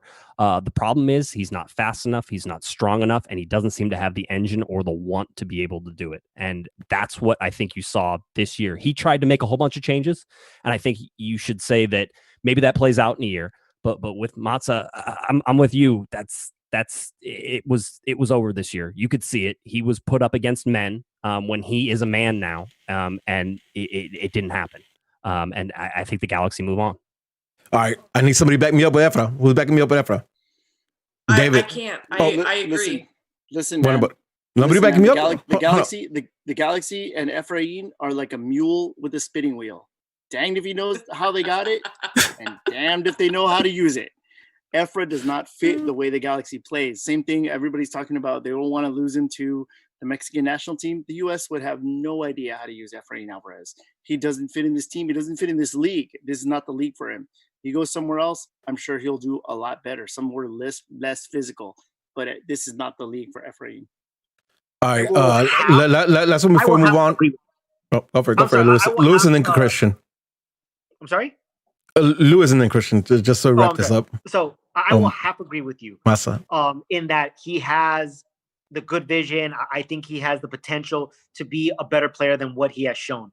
But for me, potential when it comes to soccer, thanks to the U.S. men's national team and the Galaxy, it's a trigger word for me. I don't care about your potential. I care about what you're doing right now. Yeah. And right now, it's not happening. And I think David is correct. I think he's just in the wrong place. I mean, even Zlatan said that this kid is legit. So I think under maybe another system, another league. Maybe he improves, but yeah, as far as the Galaxy, I think we have to move on from him. Well, listen, I think what you mentioned right now is interesting, right? I did have a spot, which I don't know if we get to, because we're having conversations, and I'm okay with this. But I did have I wanted to have a conversation about that, because you're right. I don't see Efra being the solution, but I think he is a piece if you're looking at a 3-4 year roster, right? But let's not go into that. If we get a chance, we'll go into it. If not, we won't. Masa, actually, Christian, and then Masa with the last words about Efra, and then we'll move on to the next.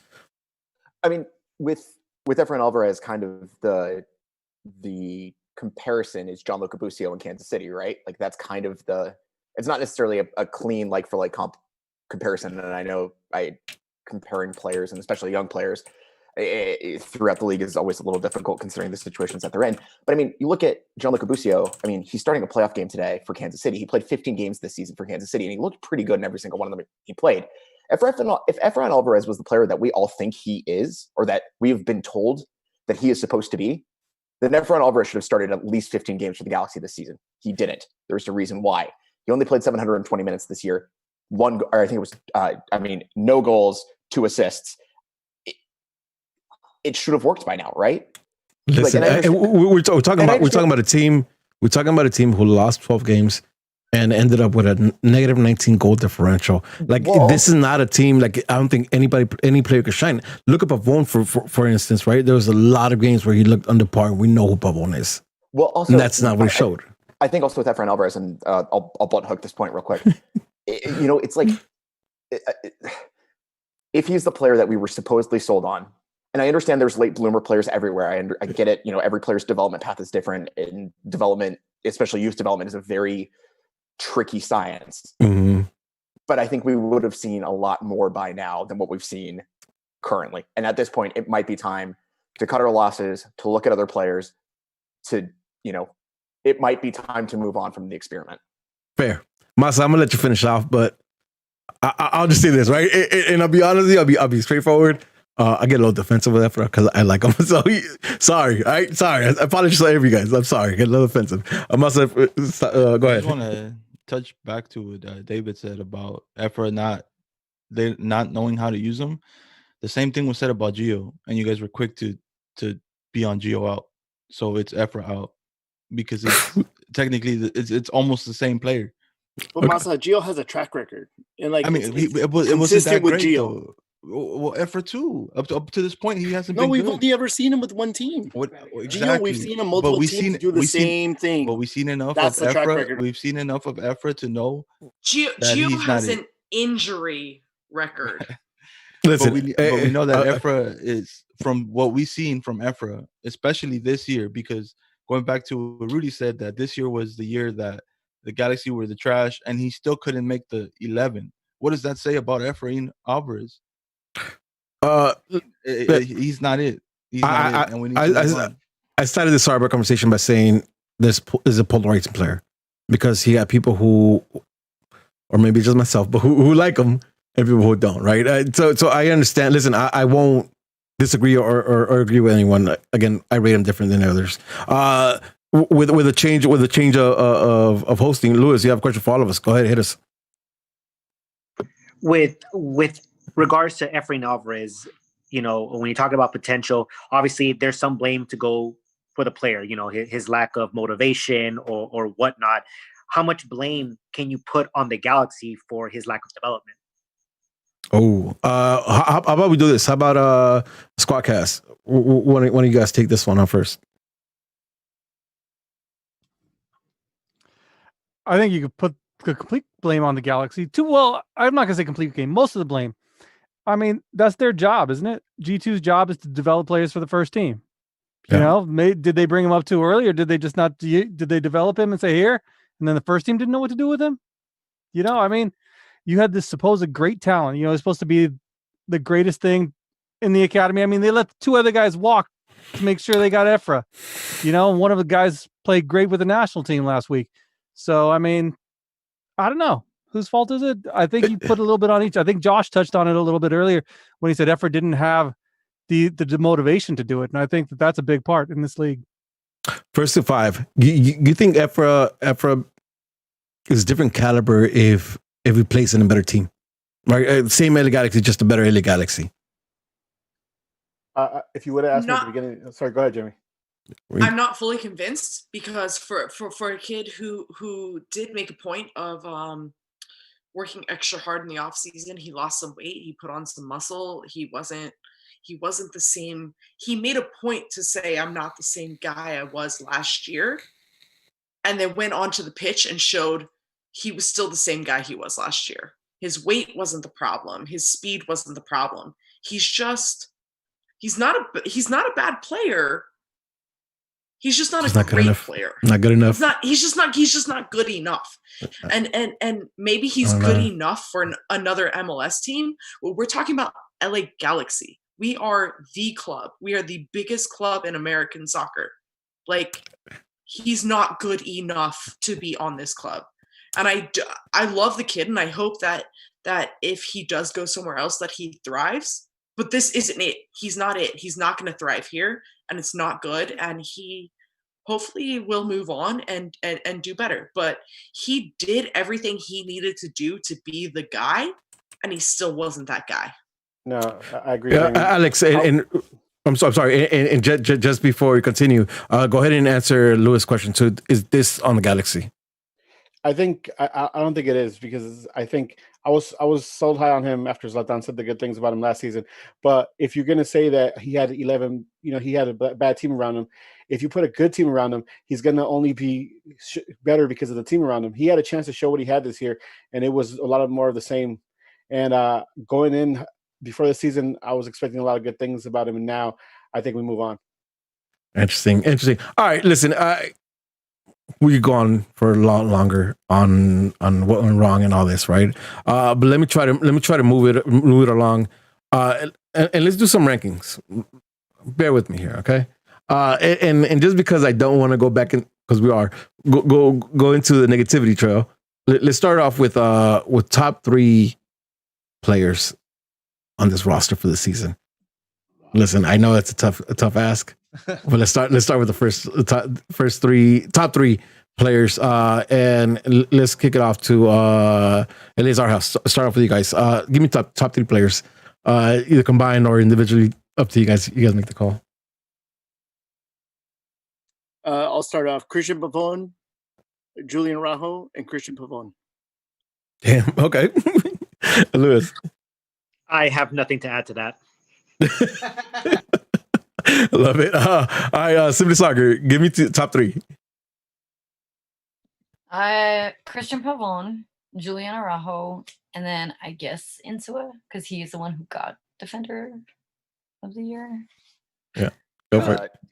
Christian Pavón, obviously, I mean, there's really no question considering what he is and what he did. I mean, 10 goals, 7 assists is on a team like this is a pretty impressive haul. Julian Araujo, but I mean, on a team like this. Julian Araujo, Josh touched on a lot of what I feel about Julian Araujo as well, which is that, yes, he's a little too aggressive, and yes, he's a little too wants to be the big dog on the field, but those are things that you can coach out of him. I mean, what I've seen from just pure inherent, I guess, traits, he's got it. And I'm going to add Sasha Kletchen as my third. And I know that's a bit of an outside pick, but towards the end of the season, especially, Sasha did look, I mean, yes, he's on the wrong end of 30, and yes, there were games where he looked really gassed. But I memean, if you put any of us running that far, I think we'd all look a little like that, is what I'd say. I wish. But I mean, he delivered everything that I've always felt about Sasha Kletchen, that he's an incredible passer of the ball. He's incredible. He's got incredible vision, and he seems to get it. And like, that's the whole entire thing about the Galaxy, is like, players have to buy into what the Galaxy are and what this means. And 100%. Sasha, having grown up in Southern California and having been around the Galaxy for as long as he has, I think he gets it. So those are my top 3 for the season. COG, and then let's do Nag News.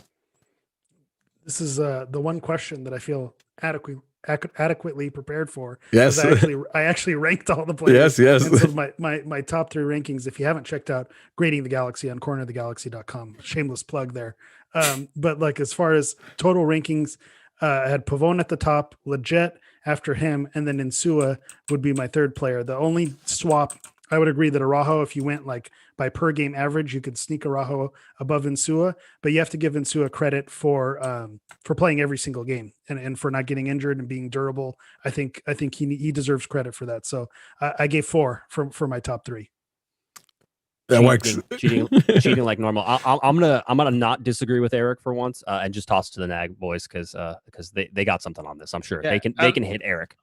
Thank you. It again after Corner of the Galaxy, right? We love you, but yeah. I think it's easy answers. Pavon's on the list, right? Julian's on the list, right? Yeah. So for me, third, I'm gonna go with Perry Kitchen. He does all that. He does all that work that people don't give enough credit for. He's a destroyer. It might not show in the stat sheets, but if you look close enough, it's there. Disrupting passes, breaking up plays, tackles won. Perry Kitchen's on there. Yeah. Talking shit. I know a lot of people like to point out like the negative that he might not be the best passer and stuff, but that's not his job.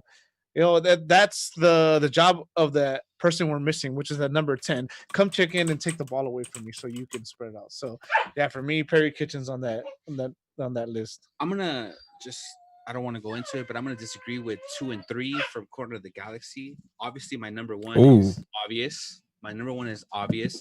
To get away, Chicha! To get away from Pavon and Julian. Honestly, I would want to see Benny Corona return. His skill and his quality may not have been there, but one thing I've been talking about is effort. And whenever this guy either started or came off the bench, maybe his quality wasn't there, but his effort was there. His passion for getting a result was there. I want to see more of Wild if we're looking towards the future. Wait. This is top 3. You're ruining this. This is top 3. Give me your top 3, Spenny. I understand you want to bring a lot of people back, but give me top 3. No, because Wild is not top 3. To stick to the topic, we'll go Pavon, Araujo, and Klinsmann. Wow. Oh shit. Okay. Yes. Dope. Insua is not worth keeping. Insua is not worth. Chill. We're not there yet. Brian, I know you can hear me. Yell out your top 3. All of them. Honestly, to answer for Brian, he would agree with Eddie. He's been an advocate for Kitchen, not only playing on this team as a 20-year-old center back, but 6. What? Nothing. He wants to see Kitchen play center back and start for this team. So I would speak for Brian. I'm comfortable speaking for Brian right now that he would keep Pavon, Julian, and want to see Kitchen if he can move Kitchen to center back. Yep, that is 100% correct. Give me some. So here's an interesting thing. I don't know if you guys saw, but I made a face because just like medicine, I don't like it, but you're kind of right. Kitchen does deserve to be on the list. He's low center back, center mid to me. It's that though. It's like it's not pretty, but dude. What he does on there, he's the kind of guy that pumps you up. He pushes you in practice in games. You might be down a goal or two, but that guy doesn't stop, dude. He doesn't stop. You always look over to that guy. The guy came back from injury to help us win a playoff game. 90 minutes, by the way. He's probably the one guy that actually did better under GBS once GBS came in. Yeah. Well, he played a position, I think. So here, let me wrap this top 3 up, and I'll get back to the pods who didn't get a chance right now with the next top 3. It's interesting, right? Because I think based on the majority, we're looking at Pavon obviously being our best player. And I think it's pretty hard to argue that, right? Even with his games that he was off, I think he's still the best player overall. Then not to Julian, I think there's merit there, right? Like Julian is definitely a standout young player of the season for sure. We have a right back for the future, so his name is there. But the third pick, I find that interesting, right? Personally, Kitchen would be my third person because I like him as that CDM. I like him a solid, almost bruiser, right? Like the one that's going to put in the hard tackles and all that. So I like that. But the nods to Insua, I heard legit. I heard Klinsmann, but that's wild. It's interesting, right? Because I think that the third spot is a toss-up, and The toss up between just a few players because everybody else is kind of discarded at this point. But here, Masa, I'm gonna hit you with the best topic because I know this is where you shine. Give me your worst 3 players of the Galaxy, and you can't say Chicha. Chicha's number 1. He won that one already, so let's move on from him. Right, top or bottom 3 without Chicharito excluded. Hit me. Damn. I thought you'd be ready for this. This is why I This is why I went with you first. You took out Chicha, dog. I wanted to say Chicha. No, you gotta give me 3. You gotta give me 3 others. All right, Chicha and 3 others. For me, it's got to be David Bingham. And my number 2 is, I know it's not gonna go well with some of you guys, but I'm gonna say Daniel Steres. Wow. And Efraín Álvarez. Interesting. That's my worst 3. Let's go at Riot Squadcast. Bottom 3, Chicharito not being included in the top. He's top or bottomest, whatever. You guys know what I mean. no Chicha. No Chicha. We'll go Bingham. I'll even throw, honestly, for what we were expecting, I'll throw Jonathan in there. Yeah. And then the third. Ooh. The third Crazy one. Let's go. This you gotta Just go say defend it. I mean Peepo. Stairs. You know it's Peepo. Just say Peepo. People into like the last 2 games of the season. Yeah, people minus 2 games. Yeah. Ben, come on, you're the wise one here. No, unfortunately I agree with Ed. So I mean, maybe we're pretty much right. Oh, then we're wrong, aren't we? I think that you can't argue. I mean, Bingham is the top of everyone's list outside of Chicha. I think Felcher deserves some credit there. I think he didn't have a strong season. And like I said, Jonah, for what we were expecting with Jonah this year, and you guys talked about it earlier, especially in the leadership, he just wasn't there. Josh, what was the numbers on the DPs with how much minutes they played? The percentage were like 60-something percent. Yeah. The Chicha, 38.3% of the minutes. Christian Pavone had 100% of the minutes. Jonathan Dos Santos had 35.4% of the minutes. So if you take all of the available minutes for designated players, you mix them up, you get less than 60%, 57.9% of total available minutes played by designated players. Hold on. Hold on. We're gonna let Josh get away with that. We want a real Chicha, Josh. Come on. I don't know. We want a real Chicha. I was gonna say that. There you go. Chicha. I was gonna say Josh's initial Chicha only had 2 A's at the end. That's not acceptable. Who is that? At least 10 A's. Yeah, I'll work on that for next Josh, time. Josh, let me ask a question. Do you, if on top of your head, if you're not, then it's all good. How does that compare to the year before with DPs? Minutes played. So let's see. It's about the same, actually. Is it? It wasn't. It was a little bit better because you had Zlatan, who played a large percentage of minutes. You had Jonathan Dos Santos, who played better in that as well. I'm trying to remember off the top of my head. 2018 was similar because Zlatan wasn't a designated player, right?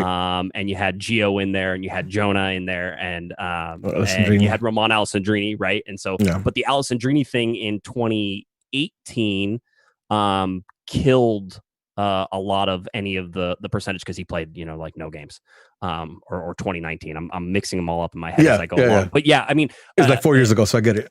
Yeah, it feels like that way. It has been a huge problem for the LA Galaxy basically since Robbie Keane was paired with Steven Gerrard to really get designated players to actually play the games. Zlatan was an outlier in that. Christian Pavone has been an outlier in that. Jonathan Dos Santos can be an outlier in that. He can also be a really big part of the problem. So between all those things, the percentage of minutes played, if we were going back to what was one of the biggest problems the LA Galaxy had this season, having your designated players play less than 60% of the total available minutes, that will hurt you in Major League Soccer every time. Yeah, I 100% get it. All right, here, before we move on, is there any name in either bucket that anybody really has a problem with right now? Alex, go ahead. Worst player, I think we have to throw Zubac in there. He played too many games to not be in there. Come on. Yeah. Fair enough. Fair enough. I gotta defend. Really I gotta defend Zubac. We should not have expected him to do anything. Yeah, but he's the backup for Chicha, so you have he outperformed. Well, but that's not Zubac's. That's not Zubac's problem. That's the Galaxy's problem.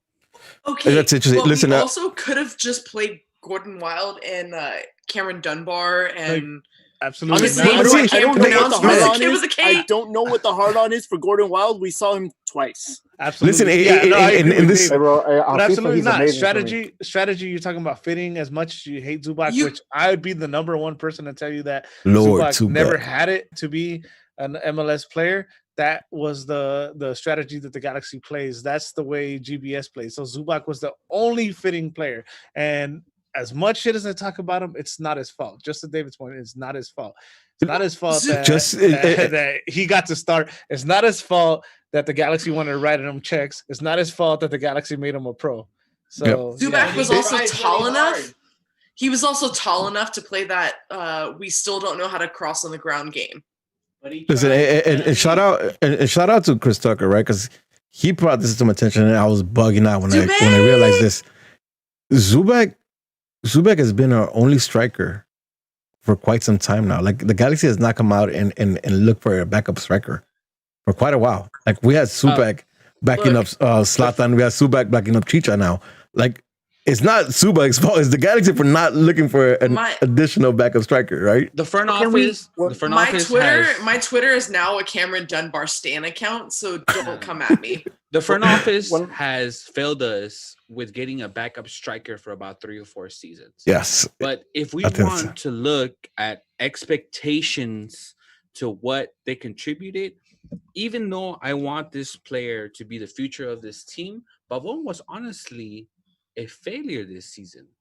What? His biggest games came to out of nowhere. Season. The guy went 5-6 games without an assist or a goal. He didn't contribute with clear chances to his players. I personally said it when he came into this team, even with Zlatan on the team, on the roster. I said that moving forward, this was going to be Pavon's That's your team. boy.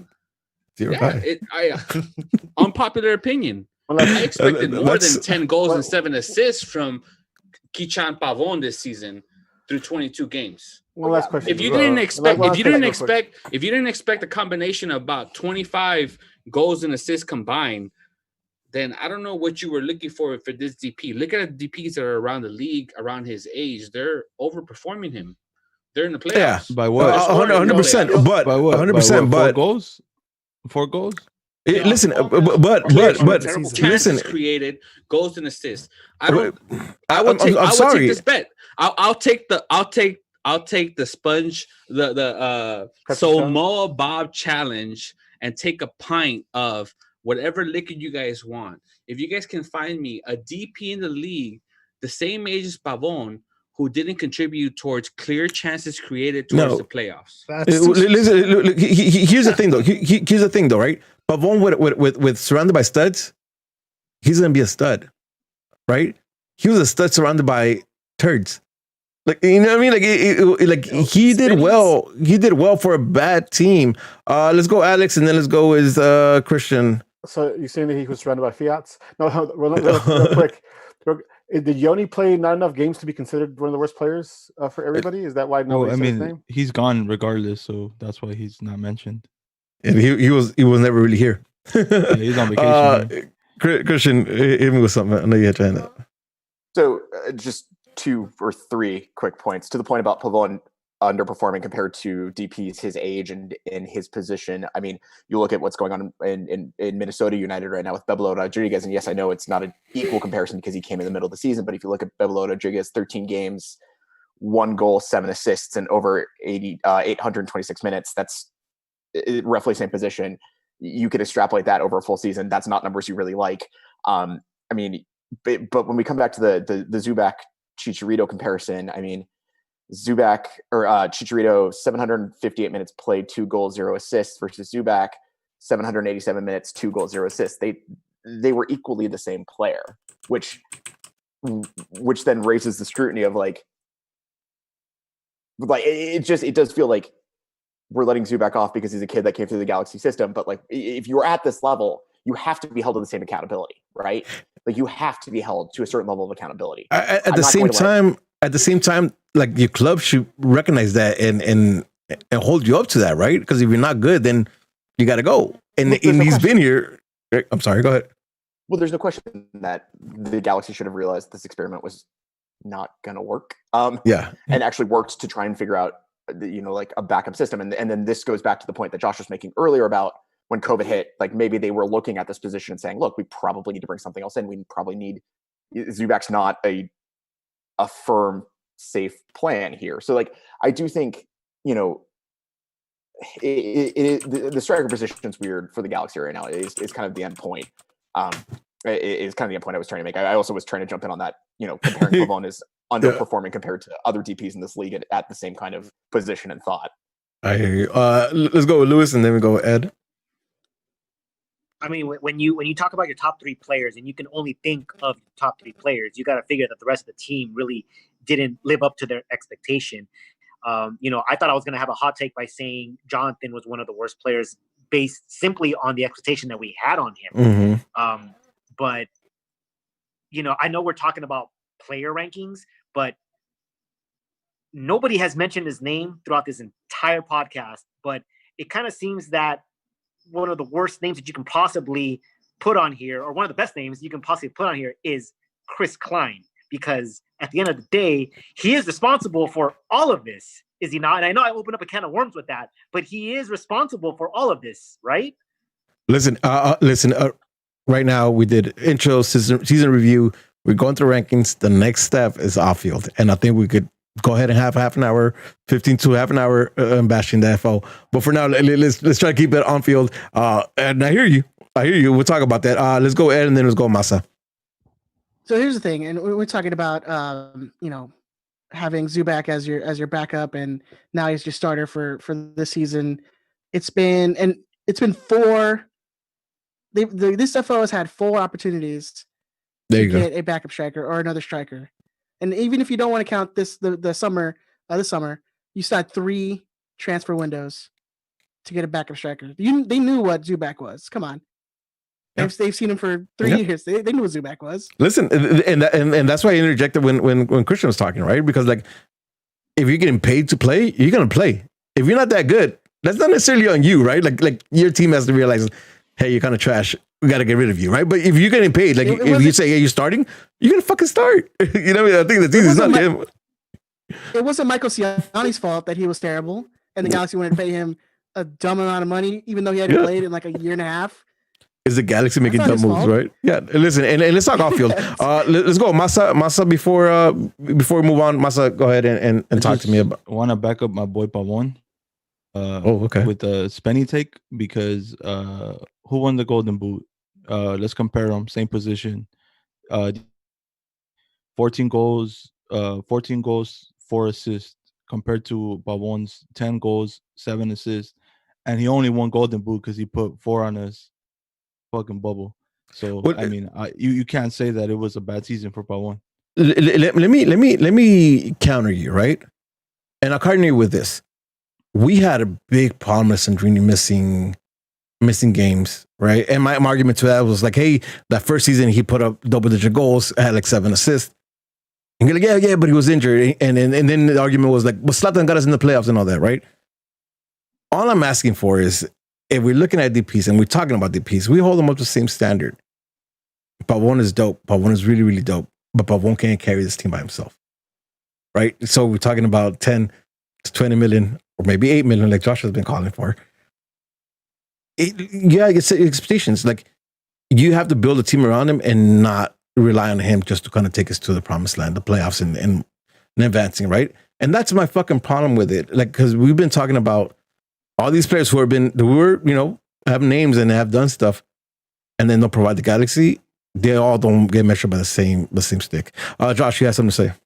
Yeah, no, I mean, I think maybe and it's a problem for me too. And what we saw with Zlatan Ibrahimovic was ridiculous because, realistically, he had nobody around him and he did ridiculous, amazing things that maybe we wouldn't see. He had a better team around him, clearly, I think, than what we gave it credit for at the time. But having a look at that, I mean, David Beckham couldn't carry the team on his own. It was Landon Donovan. It was Robbie Keane. So asking Christian Pavon to do what Zlatan did is just, we can't, and we shouldn't. So put better players around Christian Pavon. Yeah. So that way he doesn't get triple teamed, quadruple teamed, cutting across inside. and you're going to get the player that does this plus probably a little bit more. And when you do that, you're going to have a much better team. But this team, it was incomplete, and you could see that through the season. Pavone didn't have the help, and if you give Pavone the help, or at least take the pressure off, which is something I think we've been arguing for a long time, even whenever we go back to Giovanni Dos Santos and saying, oh, well, if you could just take the pressure off of him and have it be shifted to somewhere else, if you can do that with Pavone, he can be an $8 million player for you. That's my argument. I'm okay with that. Oh, hold on, Spinny. Before you go off, I'm giving you guys your timer now. Let's move on, because I know there's the off field Clement Klein talk. That talk is gonna be good. So let's move to that. But before we move on, let's give each pod a chance to kind of give their final piece to the horrid 2020 season. And let's start with Neck Boys and follow that up with COG, since you guys don't want to go after COG so well. That yeah, never do. Go ahead. You want to take this? Final thoughts on 2020? I'm glad it's over. Yeah, same here. I'm glad it's over. I hope that the team understands that we need to build towards a future which doesn't include a bunch of loans. I understand the reason why we had 66 players come through this roster and leave, because the team wanted to win now. And as Galaxy fans, we need to understand that we're not going to be contenders for a cup for the next 2-3 years if we really want to get back to the mountaintop. It's not likely in the sports world. If we really want to get to the top of the mountain, we have to be ready to rebuild towards a team in 2 or 3 years from now. Yeah. Yep. 66 players in 3 years is not going to do it, but it shows an effort from the front office, being now Teclose and, unpopular opinion, Chris Klein. Yep. As much as you hate Chris Klein and you want him out, he has given us what we wanted every season. 2016, he gave us an all-star team, didn't work out. He tried to come with an academy-based team, which the league is producing young players. It didn't work out. 2018, he tried to bring superstars again, didn't work out. 2019, he brought in a coach that we all, raise your hand, please, if you didn't think GBS was the guy. Thank you. Exactly. Nobody in this podcast raised their hand. He went out and got this guy. He brought in DTK, who has enough strength, enough power, enough weight to his name that he can send out a text message to the all-time leading scorer of the Mexican national team and bring him over. Maybe that's not the player you wanted, but that shows his strength and his ability to bring in players. He brought in a bunch of loans that didn't work. We don't need loan players. We don't need to borrow players. We need to sign players that are looking towards the future in the LA Galaxy, in the Los Angeles market. We need to be prepared as fans to not be MLS contenders for 2 or 3 years, but build a team that we can be proud of. And Pavon's not worth 20 mil. Get And that Pavon's shit not out worth of your 20 head. So real quick, since this whole spinny spiel already happened, just to just put a bow on 2020. If you're a fan, don't be convinced by the COVID was an excuse. No, that's it. That's all I go. Next, don't let Spinny talk. COG, take it out. I think this season, when you look back on it, it's definitely going to be one of the more memorable ones, just because everything that happened in 2020 is going to be just a wild memory. So I think the MLS season for the LA Galaxy was no different. It's going to be memorable, but probably for all the wrong reasons, just because of everything that went down. I think when you look at the team, they underperformed. They didn't meet expectations. And I think that's you don't want to beat a dead horse too much, but it just when you look back at the year, it was not meeting expectations going in.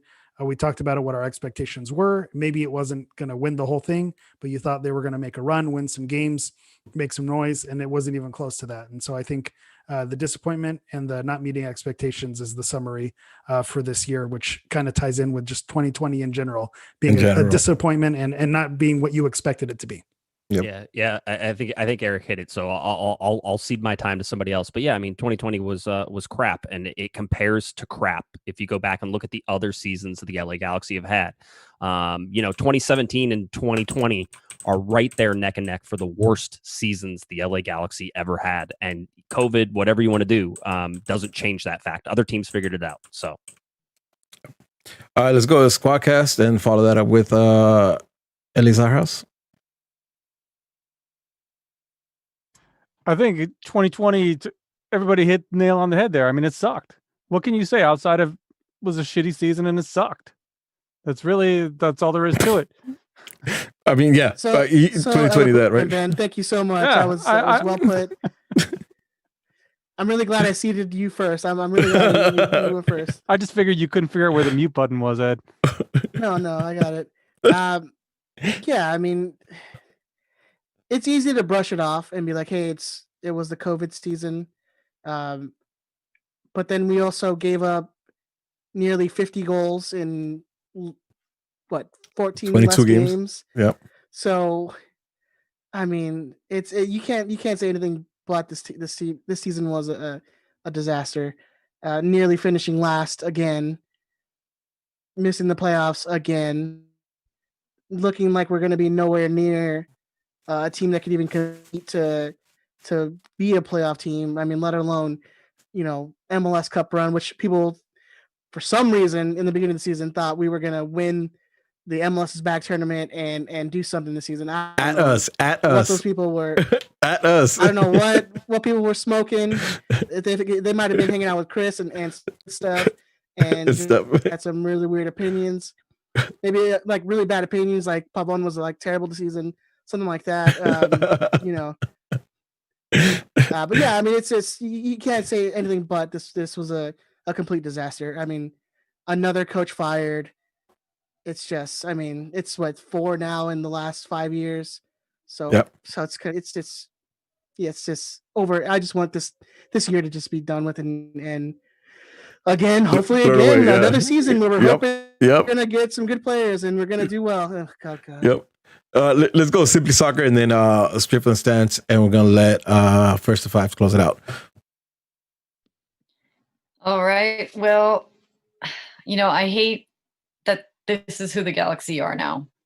Without Zlatan, with that exception, I feel like 2020 just exposed the Galaxy for what they were. Lack of defense, and then that kind of got better this season, and our midfield's always been our strong point, and then that went to shit, and then you didn't really have a striker. You had Zubek, you had Chicharito, who I wasn't gung-ho about anyway, and then they played Yoni Gonzalez out of position to be a striker, and sure, he only had a few games. Klinsmann only had a few games. Whatever the excuse is, I'm tired of this culture that the Galaxy took on now. I love the Victoria Street block. I love the fan that was made. this year too.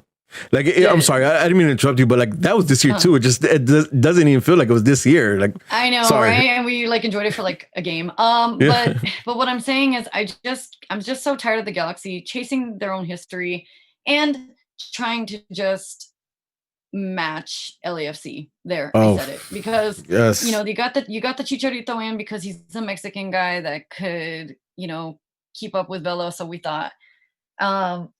And then this, campaign, the lettering, everything just was like a shadow of LAFC, and I'm over it. And I'm tired of it. And I want the Galaxy to get their own culture back, to remember who they are. If that means that you have to get Landon Donovan and McGee screaming in everybody's ear, and of course, Kobe Jones, like, please, because whatever it's going to take, it's not just 2020. Moving forward, it's not just Klein out. It's the whole culture needs to be revamped, and they need to remember who the fuck they are. And I'm tired of trying to play everybody else. So I completely agree. you. Who are we? Who are we? And we discussed it. We discussed this on the last pod, Michelle and I, where we both kind of came to the conclusion that, there was a shift in the Galaxy culture when LAFC actually became real. That it did feel like all of a sudden there was this obsession with just who's across the across the freeway, so to speak. I guess my final takeaways from the season is like, look, there are some individual pieces that are very positive to be around for me. Araujo, and as Josh said, he might not last the summer next year, but we can only hope. I mean, Pavon, that's again, question mark there. There are pieces here where I can sit there and say, okay, I kind of feel like there are threads that if we pull them all together, that this is going to be a framework that actually works. The problem is, and as Michelle touched on, it's cultural, that the Galaxy culturally have abandoned what makes them so good, which is the fact of the matter is that everything is built around culturally building the most successful front office on the field, et cetera, possible. Like, that's what we need to go back to. And it does feel like that there's been a couple of hirings and a couple of decisions that we've made where it's all about individuals and it's all about, you know, like it doesn't feel like there's a framework for success. And a lot of the best clubs right now, especially in MLS, it does feel cohesively that from top to bottom, from, you know, president of the club to the guy taking, you know, tickets at the counter, that they understand it and that they get it. And it does feel right now that there's a lot of disconnects in the Galaxy front office where that's not the case. And it does feel like if there's one lesson we should take from 2020, I've struggled with the end of 2020 because normally I come on Simply Soccer and I talk about X's and O's and I talk about, you know, formations and I talk about, you know, why I believe a 4-4-2 is better than a 4-3-1 or a 4-3-3 or something like that. But I've struggled with that because it does just feel like culturally we need to hit the reset button. Like, we need to be on the computer hitting the reset button, you know, whatever those little electronics you had where you had to unpeel the little, you know, paper clip and hit the reset button. Like, that's what we have to do with the Galaxy front office as a whole. And I see the rest of my time to LA is our house because I've overspoke and I apologize, but that's kind of where I see things. I'm actually really glad that you guys stepped in, that Michelle brought up what she did bring up, because I thought I was going to have a really, really hot take and I was going to be the most hated person on this podcast, to whoever's listening right now. Back in... Spenny's still on here, dude. Oh, okay, fair enough. Back in 2017, maybe early 2018, I had written an article on our website about how we shouldn't be changing who we are simply because a new team has come into the league. I used a poker analogy. I'm not sure how many poker players are out there. You know, you have a guy in who comes into the table, is very loud, talks a big game, very flashy, grabs attention, and he gets under your skin. And so you want to beat him. And you're doing everything you can to beat that guy, forgetting that there are 8 other people at that poker table trying to beat you at the same time. The Galaxy fell into that trap. We did what we could to try to challenge LAFC for relevance, and we changed our entire identity to the point where we don't even know who we are anymore.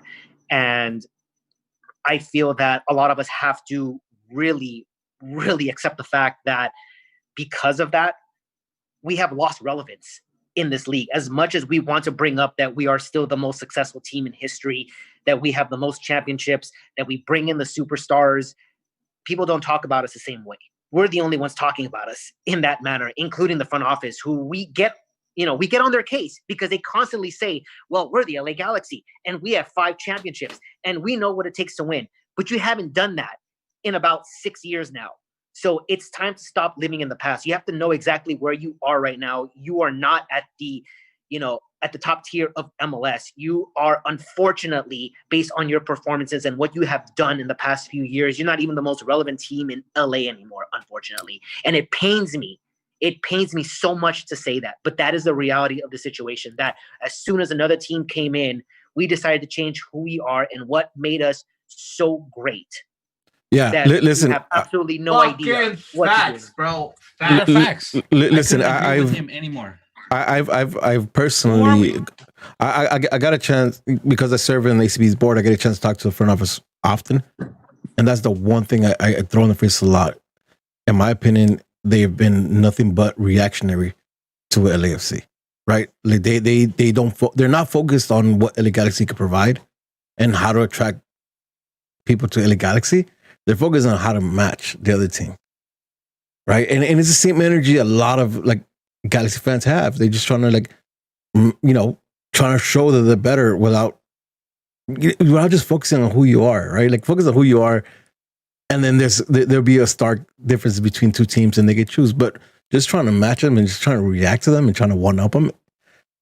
Come on, it's the LA Galaxy, right? Like for decades, this team has been the forefront of this league. Not another team, but this fucking league.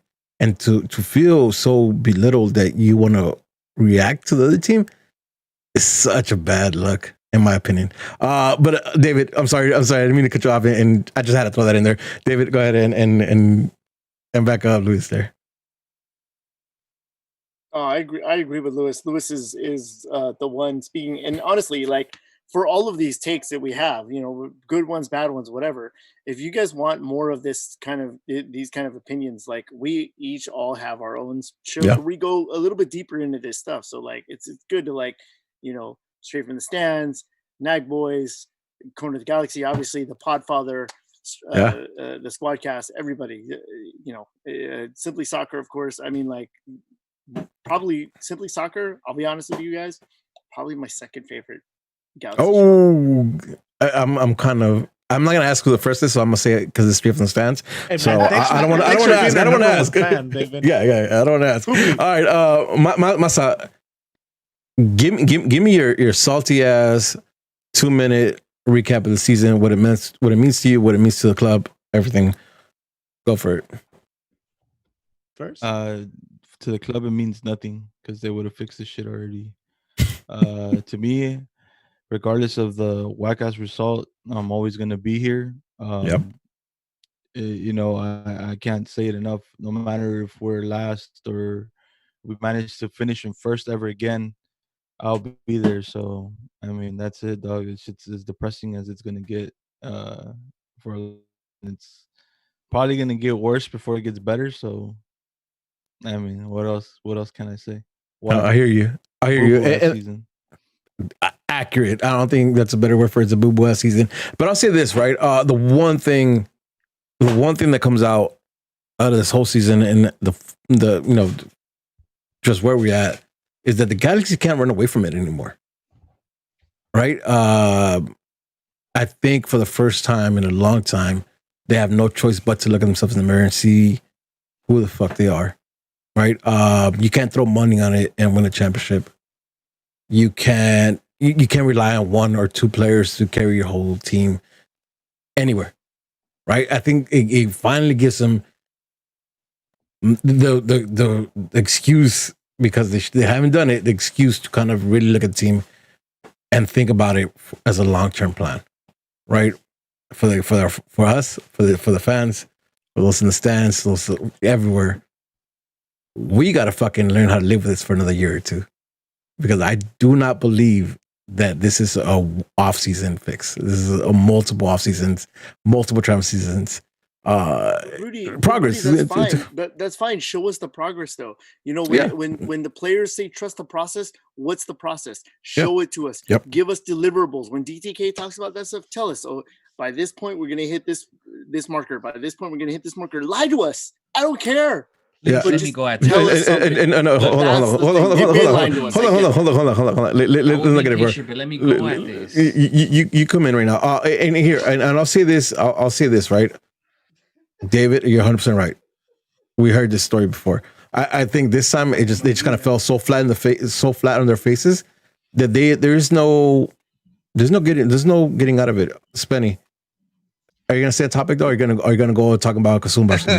What are we doing here? I'm gonna do both. Look, you're next, Jamie. I promise. It doesn't matter who we bring in, what coach we bring in, what system we bring in. We lack two things. First, we lack effort from overall the squad. If you ever played, no matter what level, no matter if you never made it to the pro level, the one thing is you play for the person next to you. This team doesn't do that. The second thing is we have no leader. We have no. That's it. You stop being there, Spenny. And now, before we go any further, Well, Jamie, Jamie, I got you right now. Listen, before we go any further, right? There's one pod that didn't get a chance to kind of talk about 2020 season as a whole, and that's because first of all, Jamie's she kind of reminded me that we didn't talk about leadership, and I promised you guys we'd talk about leadership for the whole time. So here I'm gonna ask you, Jamie, to start off first. Let's talk about 2020 season as a whole, and finish off with leadership, so we could then have the conversation about leadership as a whole. Look, we've been sitting on the season is disappointing. We all agree.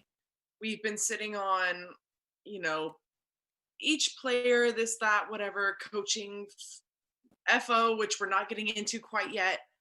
But it comes down to team leadership. Zlatan left. There were a handful of dudes who had a chance to take this team and make it their team and to own the team, to lead the team. Like, 2020 was the year that Sebastian Lletget could have stepped up and been the guy. Yeah. And what did he do? He played some good games. He played a lot of very crap games, but he made fucking music videos with his girlfriend. Like, what did he do that was so significant that he led a team? He talked shit on Zlatan after Zlatan wasn't even here. Jonathan Dos Santos. Love him till the day I die. Do I think he fits in our squad anymore? Probably not. Could have led this team. He didn't step up and lead this team. Who stepped up and led this team? A guy who didn't even get the minutes. Sasha Kljestan stepped up and was the leader of this team. Who was the guy who stepped in front of the media when everything went to hell? Sasha. Who was the guy who stepped up when everything went right? Sasha. He took responsibility for the good and the bad. And it wasn't even his responsibility to take.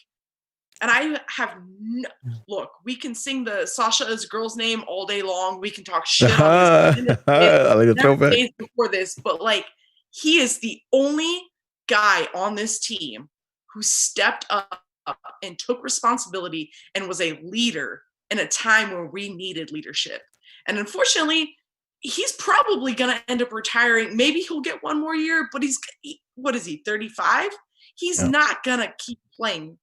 And he stepped up and he was the guy we needed him to be. And I really am upset that we were not what the team was not what he deserved. Same with Will Ashley's situation. Years ago, I'm upset that our team was not what they deserved. But not only that though, right? Like, I think you're 100% right when it comes to Sasha. I think you're 100% right when it comes to Sasha. But the Galaxy did nothing to back him up on that role, right? No, the light wasn't put upon him when he stepped up. To your point, like I think you're right. He could have been the leader, but the Galaxy never gave him like the platform for him to become that leader. And I think that's what really sucked about this season. The thing is that the Galaxy didn't have to, because everyone on this podcast, the fans on Twitter, the fans on Instagram, whatever, we all saw it, and we know. And and again, I think you're right, but that gets emphasized if the Galaxy give him that platform. If the Galaxy kind of put the light on him, like, hey, listen, this guy's stepping up, right? When everything else is going to shit, and he stepped up, I think the Galaxy should have put the line on him and said, hey, like, this is the guy who's stepping up, right? And not only does that give him the credit within, within the media, but also that would also be the front office taking responsibility for what they've done, and they do not do that. Yeah. And I know that it's a next segment, and I'm not going to jump into that. That would require responsibility on the front office part. So, Alex, I probably should have gone with you first. Sasha, I hope we get one more year of at least his locker room leadership. Yeah. God bless him. Listen, Alex, I probably should have gone with you, because now you have to follow up Jamie. But go ahead. Sorry, I've been sitting on this for hours.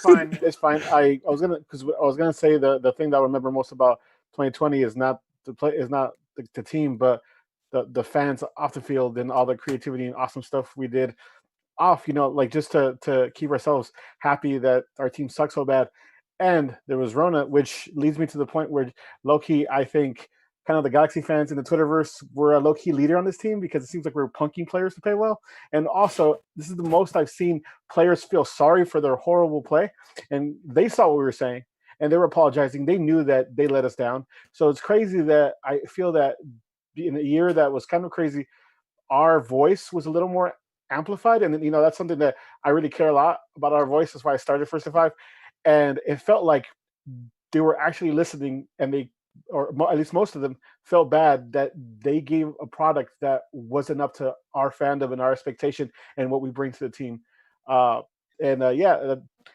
that shows me that besides Sasha, there wasn't really a leader on the team. 2020 definitely upside down. So I hear you 100%, right? Like they appreciate you so much that they forgot to send you the rest of the pins. Did anybody get one of those signed balls, by the way? No. I didn't. All right. I wasn't even getting emails, dude. Listen, I know I promised the leadership talk, but I didn't. And you know, Jamie ran by me, so she ran with it. Is there anybody else wants to share their opinion about leadership and the problem in the leadership before we move on to the off field? Christian, it's on you. I need about 40 seconds max, so it's on you. Christian, unmute. Sorry, that was part of 40 seconds. So you got about 20. No, I'm sorry, kidding. Go for it. But I will say, I think that it did dawn on a lot of. I do feel in terms of the leadership in the locker room, it did feel like it was kind of like just passing the volleyball, so to speak, like over the net to another player, and just kind of no one really wanted to take that hot potato. And then all of a sudden, halfway through the season, everyone was kind of like, "Oh, one of us needs to actually step up and do this." And it did. Who's gonna fall on the sword, right? Yeah, like no, 100%. Fall upon the sword, but at least just be the public figure to be accountable for this. And like I do feel bad that they pushed a 36-year-old Sasha Kleshman onto that ledge, but Sasha I don't know. But I don't know because he wants to play till 40. Listen, in Sasha, like when he stepped up in the way that I really wanted to see it, right? And Black Lives Matter movement, right? He's the one that came out on his own, not LA Galaxy related, and kind of posted a thing, and I was like, what I want to hear from the Galaxy players, this is what I want to hear. He even posted himself at protests and with his family, which I think is incredible leadership, especially considering what happened with Katai at the beginning of the season. Like that matters. And that's why it baffles me that Galaxy did nothing about it. That's why it baffles me that I didn't see his face on social media behind the Galaxy post, right? Like he should have been the limelight. Josh, go ahead. No, I'll say this, that dealing with the Galaxy during that time and during Black Lives Matter, whenever they were canceling games, they were very aware that the only person that they could put forward that would really be able to speak to that was Sasha. I think everybody was very aware of that. So I won't say that, at least, you know, in the upper echelons, I'm just saying in terms of the PR guys, that there was an acknowledgement that Sasha was the only one to sort of be able to talk to that. And when you talk to Chris Tucker, and Chris and I had a long conversation about this, there were other guys who possibly could have been in that situation, but just weren't ready. It was going to be Sasha Kleshman, the only person who could have made those statements and done well with sort of pushing that message out and believed it, and truly believed it was Sasha Kleshman. So I don't know where that puts it, but Sasha was acknowledged, I think, within the locker room and the guys in the locker room as being a leader for a long time. Yeah. I guess my point was, I really wish the Galaxy itself would have came out and kind of put him more on the limelight, right? Because he seemed like he was the more responsible, more leadership, so on. All right. Responsibility? Neck voice. Neck voice. Go ahead. Sure. Get your hands up. Yes. So we have giveaways to do. Maybe we should do the first one. Unfortunately, Chris Tucker couldn't be here, so we were supposed to do Know Your History. So we'll make it super easy. Are you guys cool with that? Counter. Well, so here's what I'll say. Just because I'm not ready for it, right? Like in the production of the show, I'm not ready for it. Didn't get to it. I'm not gonna lie. I didn't get to it. Didn't get to the chance to kind of set up the I was gonna leave it to the chat for the giveaway though. First one to just answer right. All right, cool. 100% cool. You're in charge of picking who was the first one and all that is. So if you get cheated, it's not by me, it's by Eddie. Just so you know. Cool. Eric, we have a chance. Do we have a chance to answer too? Because we can answer. Eric, no. Live chat only. None of y'all use Google. Eric, what's the first prize for Eddie? So we have Counter Colt. Came through Clutch. Shout out. Came through Clutch and has given us three.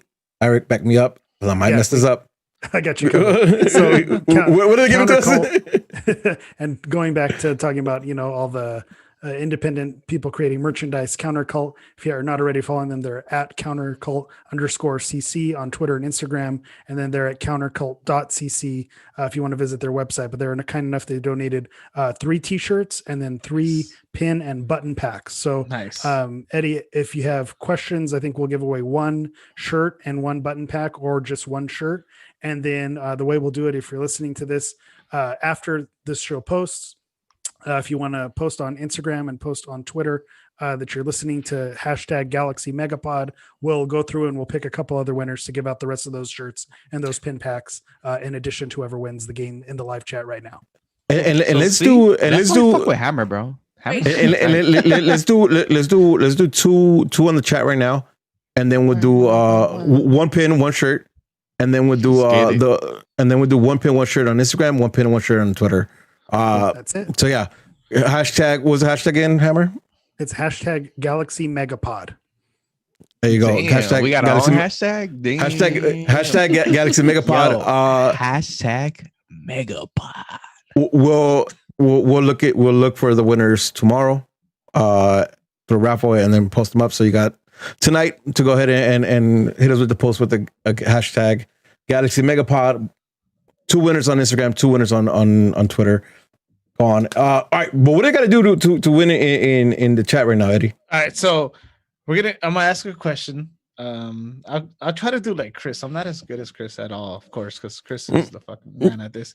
But yeah, so first person to answer, just gets the prize, I guess. So I'll make it easy. So who was the first drafted player by the LA Galaxy in 1996?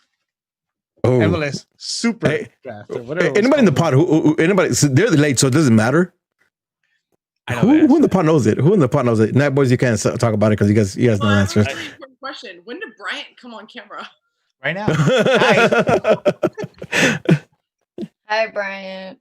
All right. Anybody know the answer to this? Who was the first draftee in 1996? Is that correct? So I'm gonna do the Chris thing before anyone answers because nobody has. So clue number 2, he was obviously the first number 4 in Galaxy history. Oh. Fours were 4. Somebody already answered it on the chat. Is it Robin Fraser was the first number 4, correct? There you go. Yes. And there you go. The first draft pick. That is Ramiro Lopez in the chat. Yes. Congratulations. All right, first of all, I need full transparency here. Ramiro Lopez affiliated to any of the pods? No. Listen, cancel culture. We're about to get canceled. We get somebody who's affiliated with us. First time I'm gonna give you guys a chance right now. Come clean. Nobody. All right. Ramiro Lopez. Why don't you do this? Why don't you send us send the YouTube or any of the pods a DM? I kind of gave all you guys. Sorry, I didn't any question. You got to give us the right answer. Any DMs? Actually, no. You know what? Just so I can make sure. Do YouTube. Send us send the DM so I can verify your picture to your picture right now and make sure it gives the right person. Send us a DM and we'll get that to you. First giveaway out.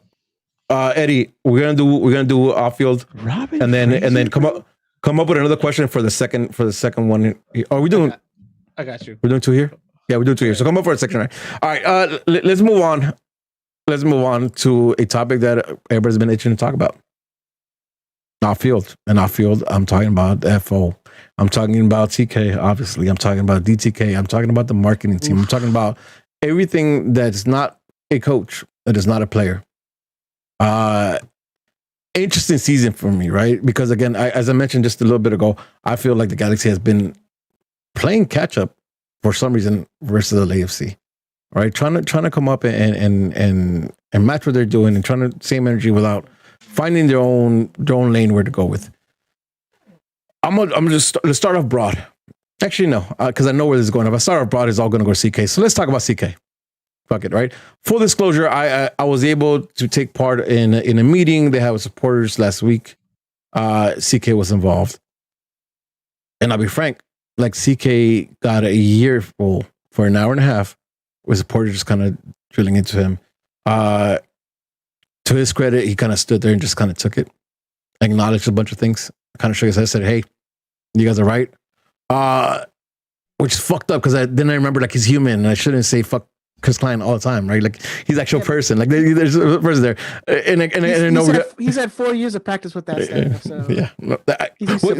So that's the point, right? That's the point. I have had this conversation with Chris Klein before, where he's answered me. Yeah, I'm sure. Like we gives us like his PR answers, and I'm like, okay, like I mean, like we're wasting our time here because you're not gonna answer anything. This time, for the first time in a very long time, there was some sincere answers in there, and I appreciate it. I just want to kind of lay some padding for him before we rip him apart. But let's talk CK. Let's talk Chris Klein. For most of us, we think that he has he's a big part of the problem with the Galaxy. Eddie, you're kind of anxious. So yeah, I just started off easy. So to me, this is his job, right? His job is to put together a team that not only makes money, right, which he's not worried about apparently, but that can win because this is LA, and he got GBS, which in all our eyes was the man, right? At that point, yes. And then he got DTK, right? Yeah. Which the first time he opened his mouth, we were in love. Right? Of course, the man is very well spoken. But he's in a position, he has a job where we think that he knows better than us. Supposedly. And what he tried to do was mix water and oil. And he maybe he didn't know, but we knew in January, whenever the preseason started this year, that like, oh shit, it was Zlatan. It wasn't GBS, you know? And yeah, I mean, that's all I say about Klein. He's about making money. And maybe to them it's not a bad thing, but for us, obviously, we want a little more than that.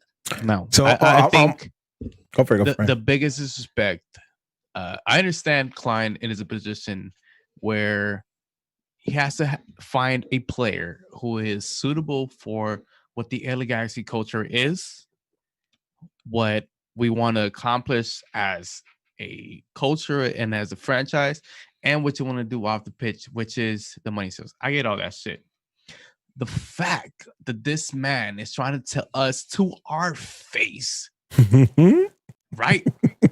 Este maje, sorry for people that don't speak Spanish. Bola de majes, huh? Go for Este maje lo ve la cara de pendejos, man. Like, bro, he said he's not trying to bring in players because of jersey sales. The first thing that I thought when Chicharito was first announced was, yo, we're trying to fucking sell jerseys. The only person that saw me on his game was on your show, Mr. Rudy. Sir George is the one that didn't try to sell me on his game. Aside from that, everybody else who has seen the world football of what it is, Chicharito Hernandez does not fit in his team. On top of that, for what GBS was trying to play, this man does not fit in the team. So why bring him? So why does this man tells us that he goes to sleep not thinking of jersey sales, yet he tries to bring in a player like Chicharito Hernandez, who does not produce for us this season, only has 2 goals, but yet he is number 2 in selling jerseys. Now tell me why he wants to see our faces of idiots and tell us that he's not doing that. Because you only pay for season tickets. That is my straight up fucking analogy on that. Let me my analysis. Let me my ask bad. one question. Let me ask one question. Ask it. Just Oh shit! And I'll tell you you're wrong. Yeah, we trying to. Oh shit! Let me just ask one question. How many people on this Megapod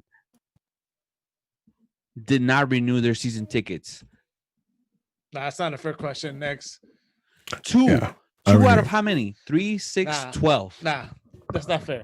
All right, next. All right, listen. Let's. Someone got in mind, I but would yeah. like to acknowledge the level of my laziness. Look, the level of my laziness is much higher than my disappointment in LA Galaxy. Just to But go am I again- tripping though? Hold That's on. my question. Am I tripping? No. Am I the one saying, No, yo, no, you're not. this man Everybody thinks I'm a agrees. fucking idiot saying Hey, that shit when Louis- we can see the opposite Louis is dying of, over there to say of something. everything that's going on. Here, let me move it. Let me move it across. So I think I mean that frustration is shared among all of us, right? But I also believe that he played chess correctly and he put DTK in front of him, right? So now that there's a hierarchy where he's, if you're talking about jersey sales, yeah, I think he's in the hook for that. I think he's in the hook for a lot of the business side of things, and not so much of the sporting side of it anymore, right? Because he put in my opinion, he put DTK in front of him, and then DTK has the coach in front of him, right? So now there's a hierarchy of who's responsible for what. And now, how much does he still get involved? I don't know that, right? Like that's internal stuff, and I think it's hard for for anybody to really know that. We could all assume stuff. We could all, try to look deeper into what we have, but it's all an assumption at this point. But I think what he did was correct, though. Like he put somebody in front of him. Where now when he's signed to Dan Beckerman, he's talking about in a fucked up year like 2020 is we still sold Chicharito, our player, sold the second highest jerseys across all MLS, right? I think that's a lot. I think that's a lot of what his job is. And this is since DTK has come in, right? Prior to that, I understand that, but I think this year, like he's off the hook for a lot of things because of what he did. Listen, I know we got Lewis and I got Jamie. I'll go Lewis right after you, but Josh, you had something to say about the way I presented the hierarchy. Yeah, no, I think you're right, and I don't want to change that, but look at where he was in the hierarchy and where he then placed himself in the hierarchy. And this was to get distance from the failures that he had earlier on, and I don't know how else you can see that. So now he's built himself a fortress, which will be a coach and then a general manager, and this wall that's now protecting him, and it still doesn't absolve him of the problems that he had earlier on. And that's sort of, that when I look at the arc of what Chris Klein has done on this team, you can't give him credit for anything in 2013. You can't give him credit really for anything in 2014 with Bruce Arena still running most of the show through 2016. So the first year he has is 2017, the worst year in LA Galaxy history, and certainly on par with 2020. 2018 is a little bit better, but still missed the playoffs. 2019 is the best year that they've had, but then a regression in 2020. He can put as much arm's length distance as he wants between them, and he can say that marketing is the last thing, which isn't even the correct answer if you're really going to try to tell Galaxy fans how you're doing things. Whether it's the truth or you're trying to lie, it's even a bad lie. But you can't just put your arm's distance and say, well, I'm going to throw these people in front of the train now that was going to hit me. Now that's going to hit them. It's still not an accountability in my opinion. Yeah, I agree. Lewis and Lazar House, let's go with you. Talk to me. First of all, tell me your frustrations and anything you think about CK, but also, what do you think of that separation? And like Josh was saying, like the arm's length he put, so to kind of trying to stop the inevitable of his failures in the years prior. Well, I mean, if I can go off on my thoughts, I'd probably talk for the next hour or so. But I do want to say a couple things based what Eddie and Brian said, even what you said, Rudy, and what Josh said. A few years back, the Galaxy were playing on Fox Sports. Lexi Lawless is on the call, and he was talking about being the GM for the Galaxy. He said and I'm paraphrasing here, he was talking about how, when you're the GM, you're expected to do two things. You're expected to make money, and you're expected to put a good product on the field. Making money, he said, that was the easy part. That was a very easy part. It comes natural. You got a good fan base. You're going to sign your big players. You're going to sell the jerseys. You're going to sell merch. That's the easy part. The hard part is putting the product on the field, which is what ultimately cost him his job. Flash forward to the president, the GM that we have now. It is all about making money, or at least that's what it seems like. And I understand that they've been, aside from 2017, they have been legitimately trying to fix this. They're spending money. They're trying to go out and, build a team. I get it, but it just hasn't worked out. Yep. And, going on what you said, Rudy, about playing chess and keeping, being at arm's length, and Josh saying being at arm's length here. If 2021 isn't a success, who do you think the next scapegoat is going to be? It's going to be DTK. DTK, yep. It's going to be DTK, 100%. Oh, That is the DTK and perfect coach, I assume. Yeah. So, I mean, whoever, and I'm getting a little ahead of myself here, but whoever the next head coach is going to be, it's going to be blamed on DTK. And if he does, and if that next project doesn't work out, guess what? DTK is going to be thrown under the bus there. He's going to be on the hot seat because to some people, DTK should have been on the hot seat this season. A little unfair, in my opinion, but it goes back to the culture. Back when, look, you're going to make money, that's fine, but are you winning games? Now it's, well, you're not winning games, but you're making money, so we're okay with it. I think that's a major problem. Major problem. I agree. I agree 100% on that, right? Like, because it can't be a compromise of the game for the money, right? It should never be that. It's a soccer club at the end of the day, right? Soccer. I mean, at the end of the day, I understand that this is a business. I understand if you're not making money, you're not going to have a club, and I totally get that. I understand that the money, to some degree, has to come first. But I am also of the opinion, if you're winning games, the money is going to come naturally. You put a good product on the field, then money will naturally come. You don't have to compromise the product to make the money. Well, listen, they have a brand, right? And their brand is 5 Cups, right? So their brand relies on them having a good product in the field to win these cups. So don't go away from what your brand is and just try to get the money, right? Like your brand is a championship team. Your brand is 5 Cups, right? I mean, look at Alex, your channel is first to 5, right? Because they have 5 Cups, and that's the only team that could kind of flaunt that because they're the only one that has it. But you can't rely on it, right? And always look at the past, but you can't build on that, and that's a problem. David, go ahead and back up Lewis here. Give me some more knowledge like that. No, I mean, like one of the things that we had always talked about is, the Galaxy, we're the first to 5, but we can't be the last to 6. That's that's the way that things are looking right now. Success has made them fat, and they can't just sit back and rely on their past success. They have to keep going.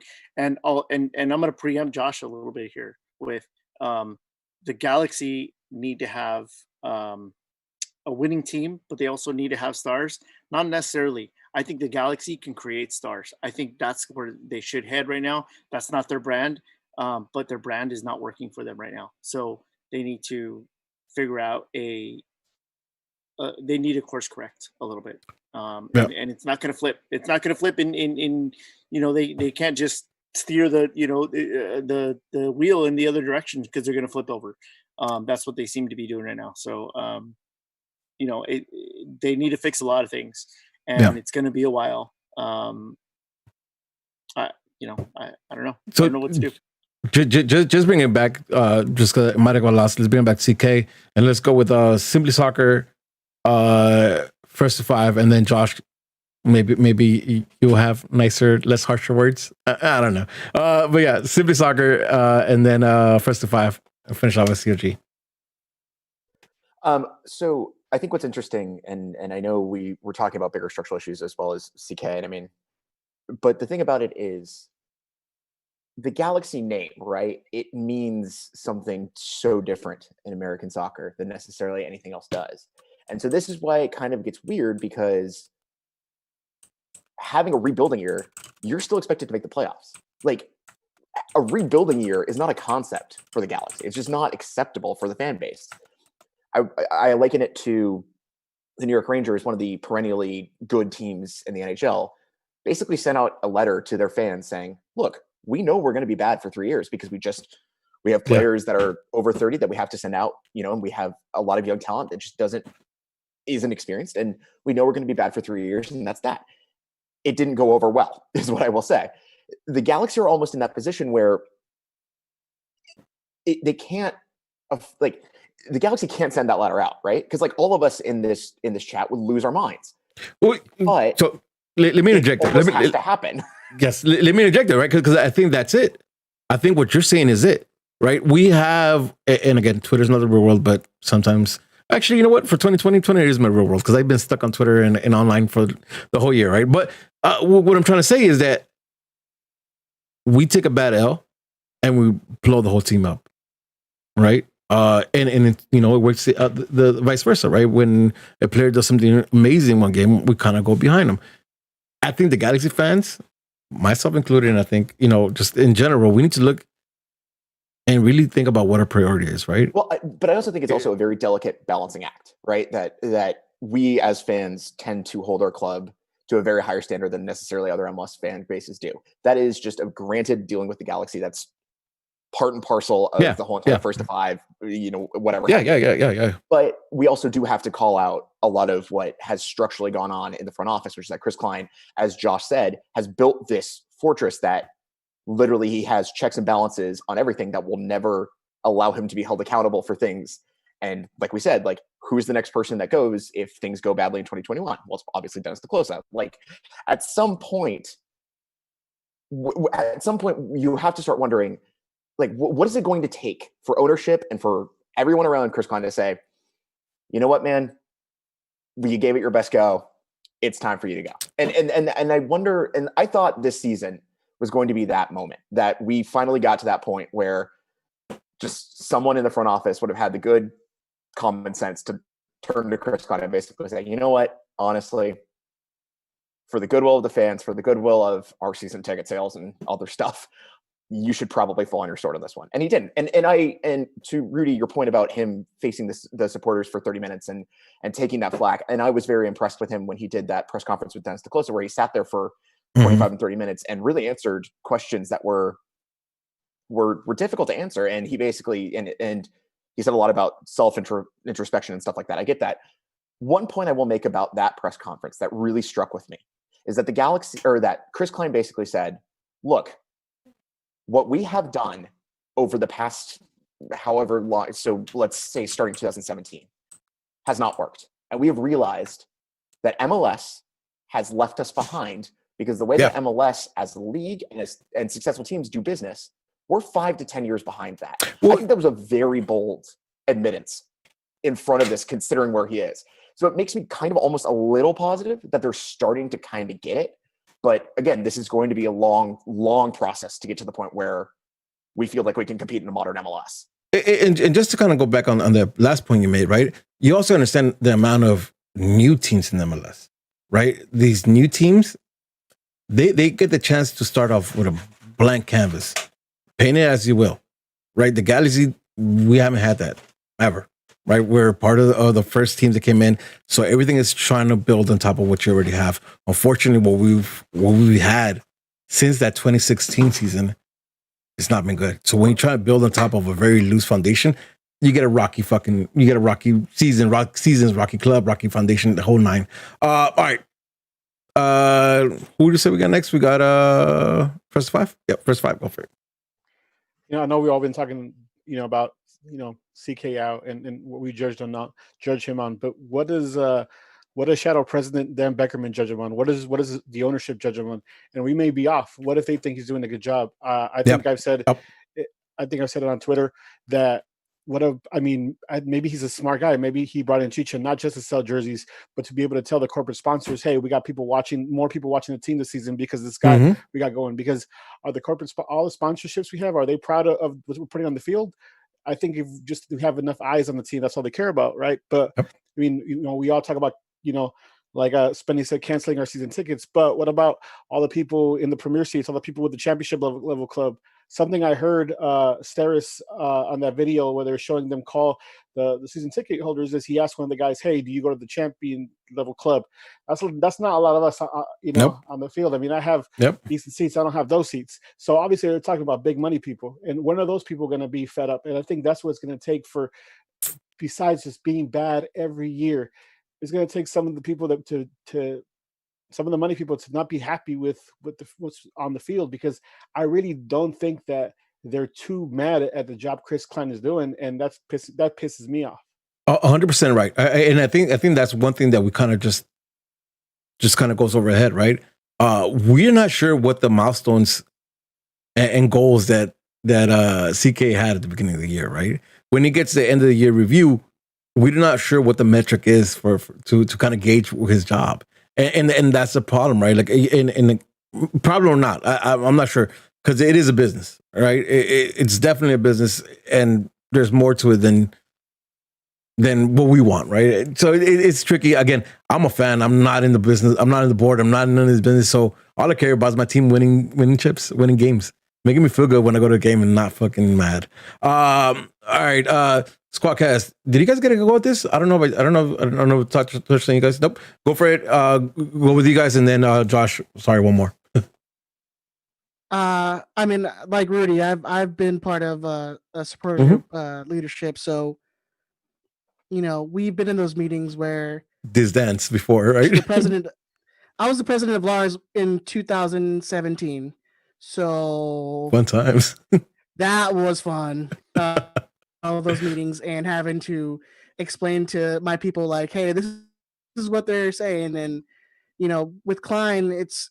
If you've ever talked to him and you've ever gotten an opportunity to do it, nice dude. I'll give him that. He's a nice guy, but man, he answers questions that are not answers. He'll give you an answer that's not an answer to your question. So it's like basically, Brandon wrote it for him. Brandon wrote it for him.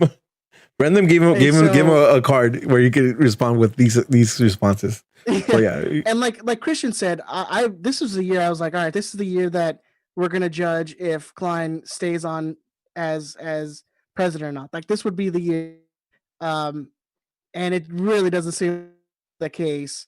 And when he hired DTK and he really did push himself away from the situation. Yeah. Like it's their guys, like they're bringing in their guys. I'm not in the process of picking the players with them, even though he kind of is. But this is definitely him himself at arm's length, like, hey, this is their decisions. Like that's not me anymore. So to kind of save his job, and I think that's we're in for a long haul with Chris Klein, and it's unfortunate because I think it's not been great under his tenure for sure. And his whole thing of marketing isn't part of selecting DPs is. I mean, without a better word, it's bullshit. So it's it is what it is, I guess. But the smelliest of BS. Insulting is actually probably a better word. Yeah, and for him to sit there and sit there in the press conference, look everyone in the face and say that. I mean, what can you believe that comes out of this guy's mouth? I mean, honestly, talk is cheap. I mean, that's what it comes down to. He gives all the right answers, but hasn't done a damn thing. Yep. Listen, how can you trust him? One of the things that we stressed on, Rudy, I have to disagree with that a little bit because year in and year out, and I'll go back to my point from earlier. Top one is good, bro. Year in and year out, we're expected to win. Look back at your 2016 roster. You had DeJong, you had Ashley Cole. You had Robbie Keane. You had Yassi Sardes. You had Giovanni Dos Santos. You couldn't have expected not to win some playoff games. Some of these players just didn't convert in the playoffs against Colorado. But you also didn't have DeJong. Hold on. You move on to 2017, right? He tried to adapt us to the fact that we're going to bring in academy players. Look at the 2020 season. Look how many academy players in the last 2 years haven't gone to Europe or are making an impact in the playoffs for their teams this year. That didn't work. Okay, 2018, you brought in Zlatan Ibrahimovic, probably the best player, top 3 in the world right now, still scoring goals at 40 years old, leading Serie A in goal scoring right now. Didn't work. Okay, you brought in GBS as Chris Klein. You brought in GBS. Again, I will ask the question, who didn't believe in GBS? Raise your hand. He did that. Year in, year out, he's been trying to change the roster and give us something that would work now. Yeah. Did it work out for him? No. But we already went through that. Yeah, it's listen. I'll pitch it off to Josh with this, right? Part of what Ben is saying is right. I asked the question when we started the show what we thought about the team before the season started, and we're all pretty much in agreement that we figured it's going to be an okay team. In paper, it looked like a decent team. So coming into season, it looked like, whether it was his placement of DTK or himself, had set up a good team, a good squad. Josh? Yeah, I'll try to touch on a couple different things. It's the constant shifting in priorities. It's the inability to stick to a plan. It's running through coaches. And listen, coaches and players and contracts have to line up in this nice, beautiful thing that happens whenever you have a championship team. And winning championships is hard, and all those things are true, but it can be turned around very quickly. And so I think the argument here that the switches in priorities that Chris Klein has made throughout the time they haven't worked is a good one.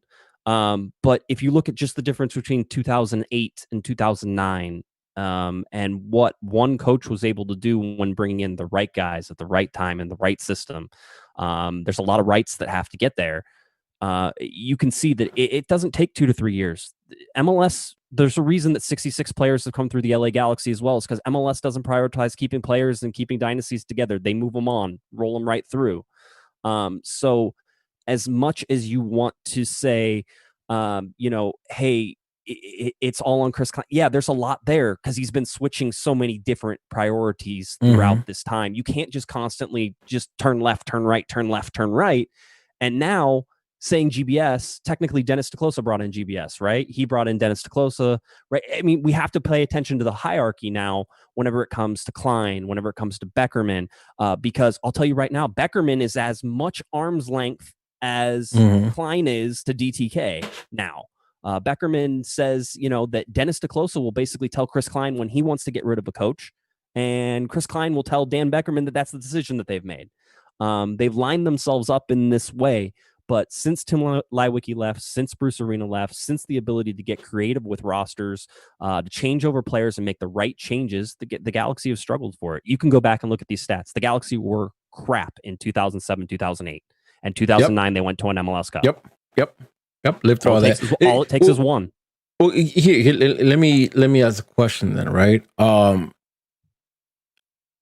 So I don't think we see malice from CK in trying to make bad decisions, but decisions have been made that are bad.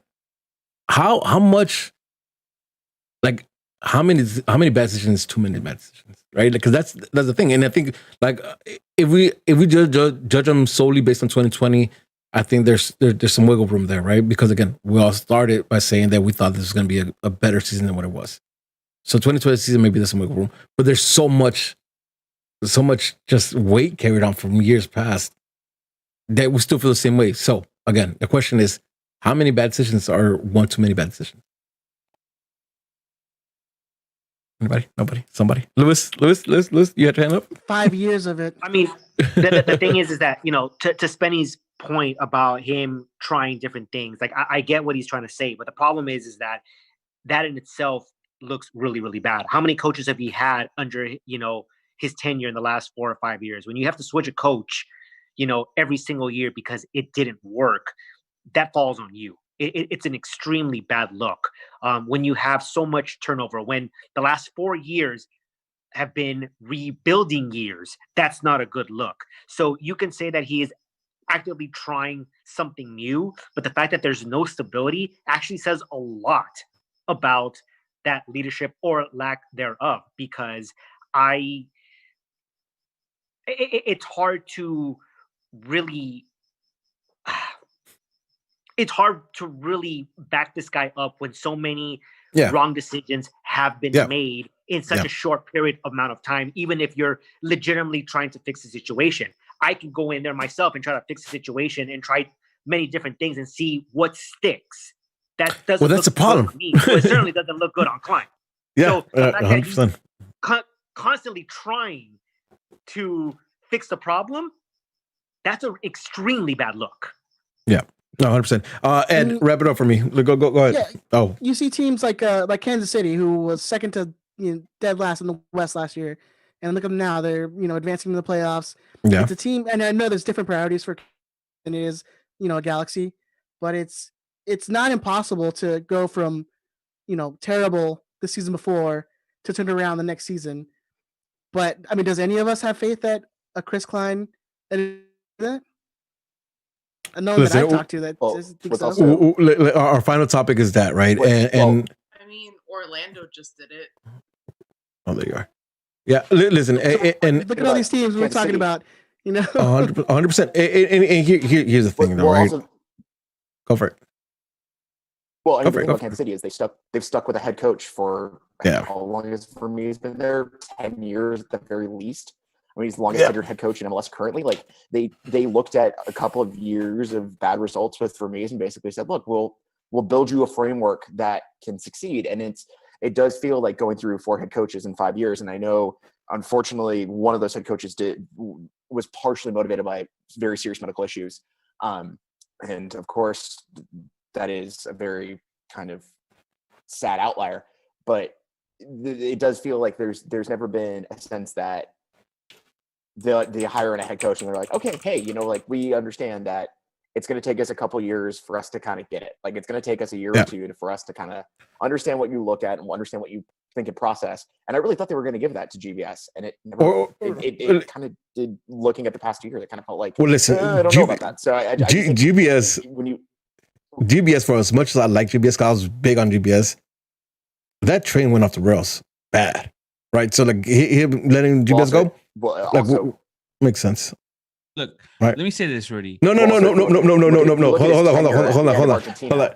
Everybody mute. We're about to hit the 11 o'clock hour. Here's what I want to say is that these conversations happen in every single one of our pods, right? Whether it's with COG, LA's Our House, Simply Soccer, First to Five, not necessarily pod, but like, when we have games and they're out there, Riot Squadcast, Night Boys, and of course, Straight from the Stance, we do this on a weekly basis. So we could be here for the next couple of days just chatting, and I'm pretty sure that's accurate. But I'm not gonna do that. It is Sunday night, and we got stuff to do tomorrow morning. So let's try to wrap it up. But please follow. Do you want to give away another? I'm coming. I got this. Trust in me. I got this. I do want you guys, especially if you're Straight from the Stands listeners, to go out and check out all these pods and all this content, because ladies and gents are putting a lot of good work out here, a lot of interesting content. So please check them out. I am gonna try to wrap this up a little bit here because, again, it's 11 o'clock. So let's do this. Let's send it off to the Neck Boys to do the second giveaway, and then let's talk really lightly about wild expectations for 2021, and also give me a little bit of what we could expect from each one of your pods or channels for 2021. But for now, Neck Boys, give me a second. Give me the second question for the winner. Talk lightly about that shit. We'll just do. We're gonna be trash next season, and we'll circle back around to us with the last questions, because we love going last, especially after Corner of the Galaxy. So it's the Podfather, bro. You can't go against the Podfather, bro. We're not even worthy. Like it's one of these, bro. So it's like straight up. July 21st, 2007. Yes. The LA Galaxy played a friendly against Chelsea. They did. Yes. They made a substitution in the 78th minute, where David Beckham came in and made his debut. Mm-hmm. Who did they sub out? Did they sub out in the 70th minute for David Beckham? You guys are lucky I'm on this podcast, because I didn't know this question, and I knew who the sub Spenny. is. I know. Take it away. No, all right. Sorry. Say that one time. Say the question. Just the question itself one more time. Just so we can make sure that everyone knows it. Watched this recently, and I still can't remember. So the question is, when David Beckham made his debut, he subbed in. The question is, who did he replace on the field? All right. For David Beckham's debut, who did he replace on the field? Megapod. Get those answers in. Other than that, boys, who knows this? Josh? I think that's cheating, but go ahead, Josh. I know you were there. No, I don't think I was there. That was actually before my time. I'm going to say it was Alan Gordon, if I remember correctly. Is that correct? Yes, it is. And a little fun fact, if I may.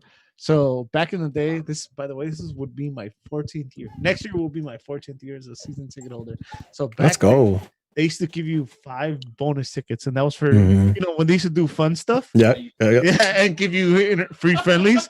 So that year, Beckham came in and like, hey, you want to come? you got to give up 2 of your bonus tickets. Oh, I would have said nah, bro. Of course I did. Of course I gave up my 2 bonus tickets. That's the one And ticket I had to pay for. And that was back then when I actually used to pay for where I sat. Anything for Beckham, bro? All right, Rudy, take it away. All right. So if I'm seeing this correct, TDM resale. Hey, free plug. He answered correctly. So make sure you hit us up on YouTube DMs, and we'll get in contact with you, give you, hook you up, link you up with Countercult so they can send your stuff over. Thanks a lot for that. Listen, for both of them, I had no idea. I was gonna throw random names because I had no idea. So, all right, let's wrap the show up. Again, thank you so much for actually being here. All you guys, thank you so much for participating. And I'm so sorry. I know I've seen a lot of hand raises, but I'm trying to do a million things, so I don't get to all of you guys. So again, sorry, but everybody else listening, make sure you check out their content because it's amazing. 2021. Shit, it has to be better 2020. Like it just has to, right? Ed, I don't want to see it. No, don't give me that look. I don't want to see it, bro. Like it has to. I'm a die for this. It has to be better than 2020. Who wants to get going? Talk to me about 2021. Both of what your wild expectations for the Galaxy is and what you got going on your channel. Let's go with Elias our house. Sorry. I'll jump in real quick before Lewis goes. So I'm going to use a little bit of my time, first of all, to thank Rudy and Straight from the Stands. My God, the work that you're doing tonight is phenomenal. And I want to thank all the other pods, all of our other compatriots, and Josh, who is way above the level of that I think, speaking for ourselves, that we are. But for 2021, I want the Galaxy to take steps in the right direction. That's my like base level expectation. It used to be competing to win every championship that we or every trophy that we fight for or we compete for, to at least make the playoffs, to get close to making the playoffs, to like, let's just see some positive steps. That's my expectation level right now for 2021. With all that being said, I just want to give a quick shout out as far as our show goes. We have in normal times we have a prediction show called Balls and Beers, to which I am the holder of the Paleta Kamala, which is the trophy we get for last place. 2-3 years in a row I made last place for my prediction game. With all that said, again, thank you to all of you guys. I want to give a big shout out to Joanna, who is at Makeup by JC, and Leslie, who are trying to provide aid for the people in Guatemala who were hit by back-to-back hurricanes. Please go look up at Makeup by JC, because more than likely she's going to do another donation bin and to send aid to Guatemala and to other countries in Central America who so badly need it. I want to give a shout out to I'm sorry. Go ahead. I'm sorry. Can you share that link on our messages so we all the pods can kind of retweet that when it comes out? Yes, I'm sure we all love to do that. So I will definitely do that. I also want to give a quick shout out to our very own at CraftyNurse16 on Instagram, who makes the Galaxy face masks, Galaxy Artfire, Countercult, Move in Silence, 12 Threads, and Pintestrial, who make amazing content. So if nothing else in 2021, all of the Galaxy family, independent content creators, the merch creators, all of those people are going to kill it in next year. So that's what I'm looking forward to. That's it. I cede my time. Lewis, you got anything? And you got to back that up, Lewis. Well, how can I go after that? I do want to say thank you to, all the podcasts. It was one hell of a time to do this. I hope we can do this again soon. Maybe a preview for the 2021 season, since we kind of didn't really get to that this time around. Rudy, you did a fantastic job. I feel honored and privileged just to be, in the same breath as all these podcasts that are being represented right here, right now. Thank you to all the people out there listening. You guys are the reasons why we're doing this right now. If you guys are still here after 3 hours, that's why we do it. We love you guys. As far as 2021, I mean, I got to a point where it's just a wait and see approach. I need to see some sort of result. I know we didn't get to who the possible head coach could be for 2021, new signings, what our position of needs are, so there's a lot to look forward to or to dread, depending on how you want to look at it. And last but not least, I want to give a shout out to, because David, I think, forgot this, to the Golazo committee out there on Twitter. Michelle, you're a part of that. Madam Serrano, you're a part of that, and Jose, who send in those goals, and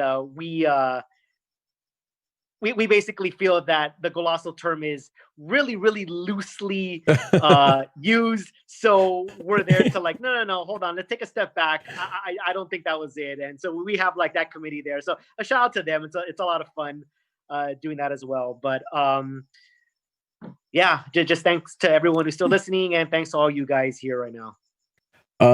Cool. And I'm gonna go ahead and give. I'm gonna go ahead and give committee, please.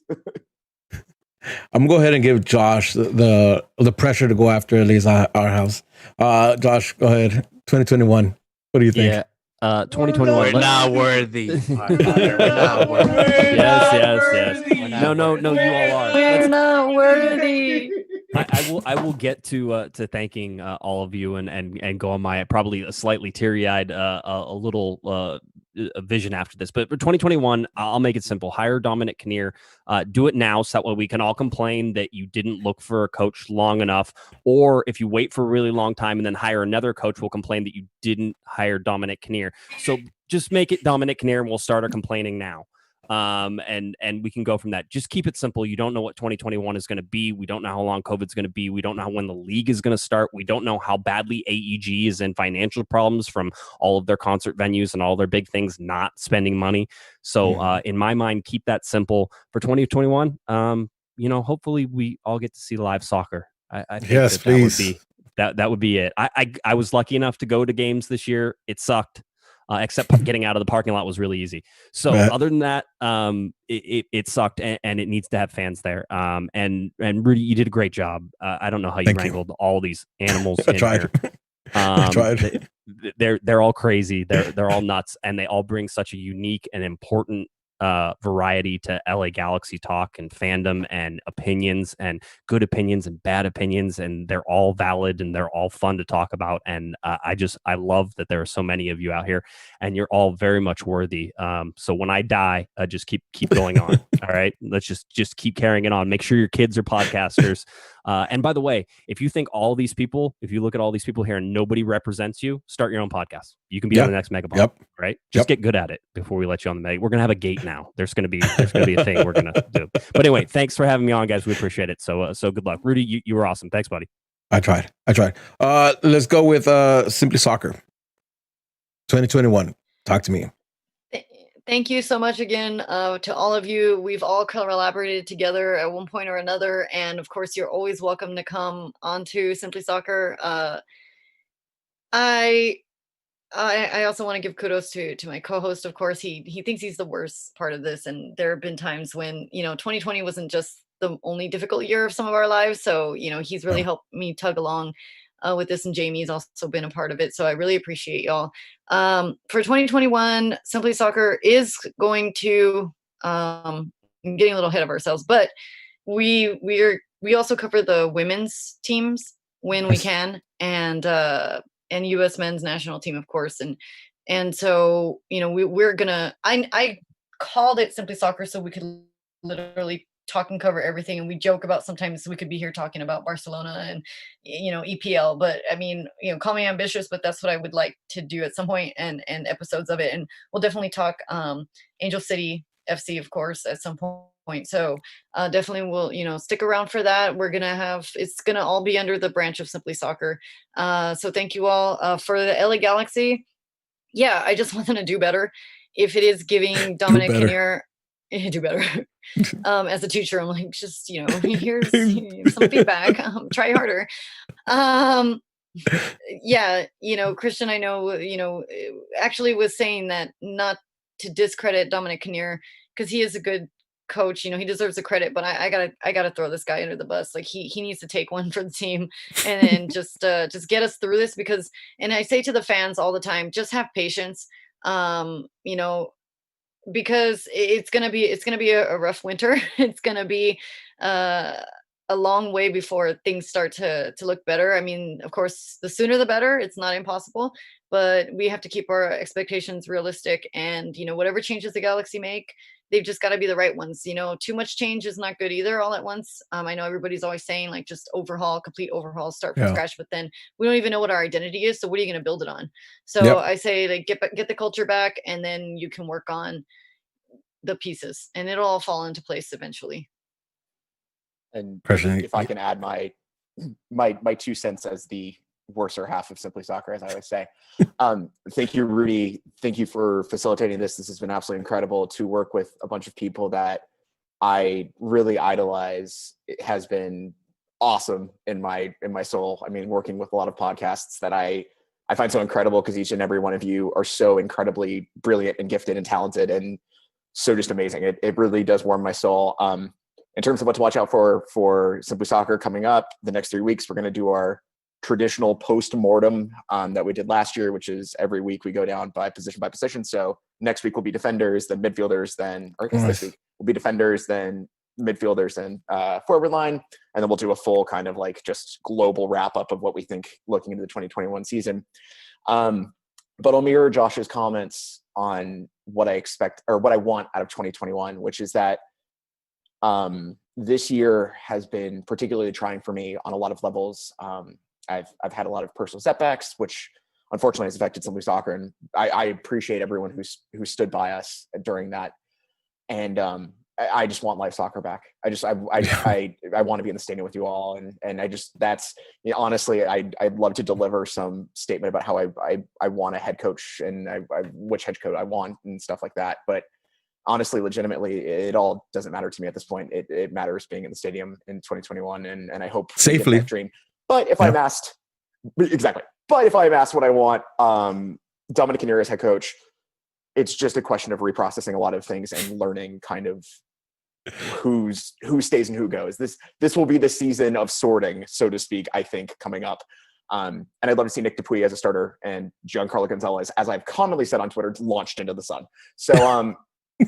But outside of that, honestly, I thank you all for this, and I thank you all for listening, and to all the listeners who listen to our podcast who have stayed with us till 11:13 at night. I appreciate you, and I hope you come and hang out with us at Simply Soccer and all these other podcasts. We're doing NWSL next year, which is going to be super awesome, and I'm so stoked to do it. And so just a lot of really fun projects, and I'm really excited, and I love you all, and all of you do such amazing work, and yes. I'm gonna because it's gonna get more adorable. Riot Squadcast. What you guys got going on for 2021, and what does the G's look like for 2021 in your views?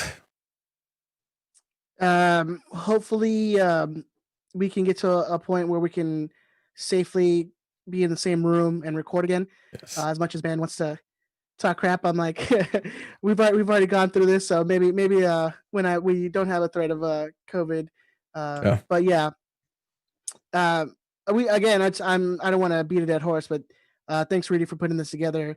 Thank you all for being here, and thank you for everyone who's listening, because it's 3 hours is a long time to stick with us on a Sunday night. So thank you guys.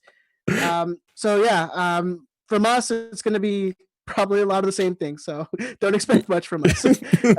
From 2021, I think like what Christian said. I mean, honestly, these last 5 years, it really has gotten to the point where it's where I go and hang out with my friends at the game rather than expect the Galaxy to do anything good or satisfy my needs for a win.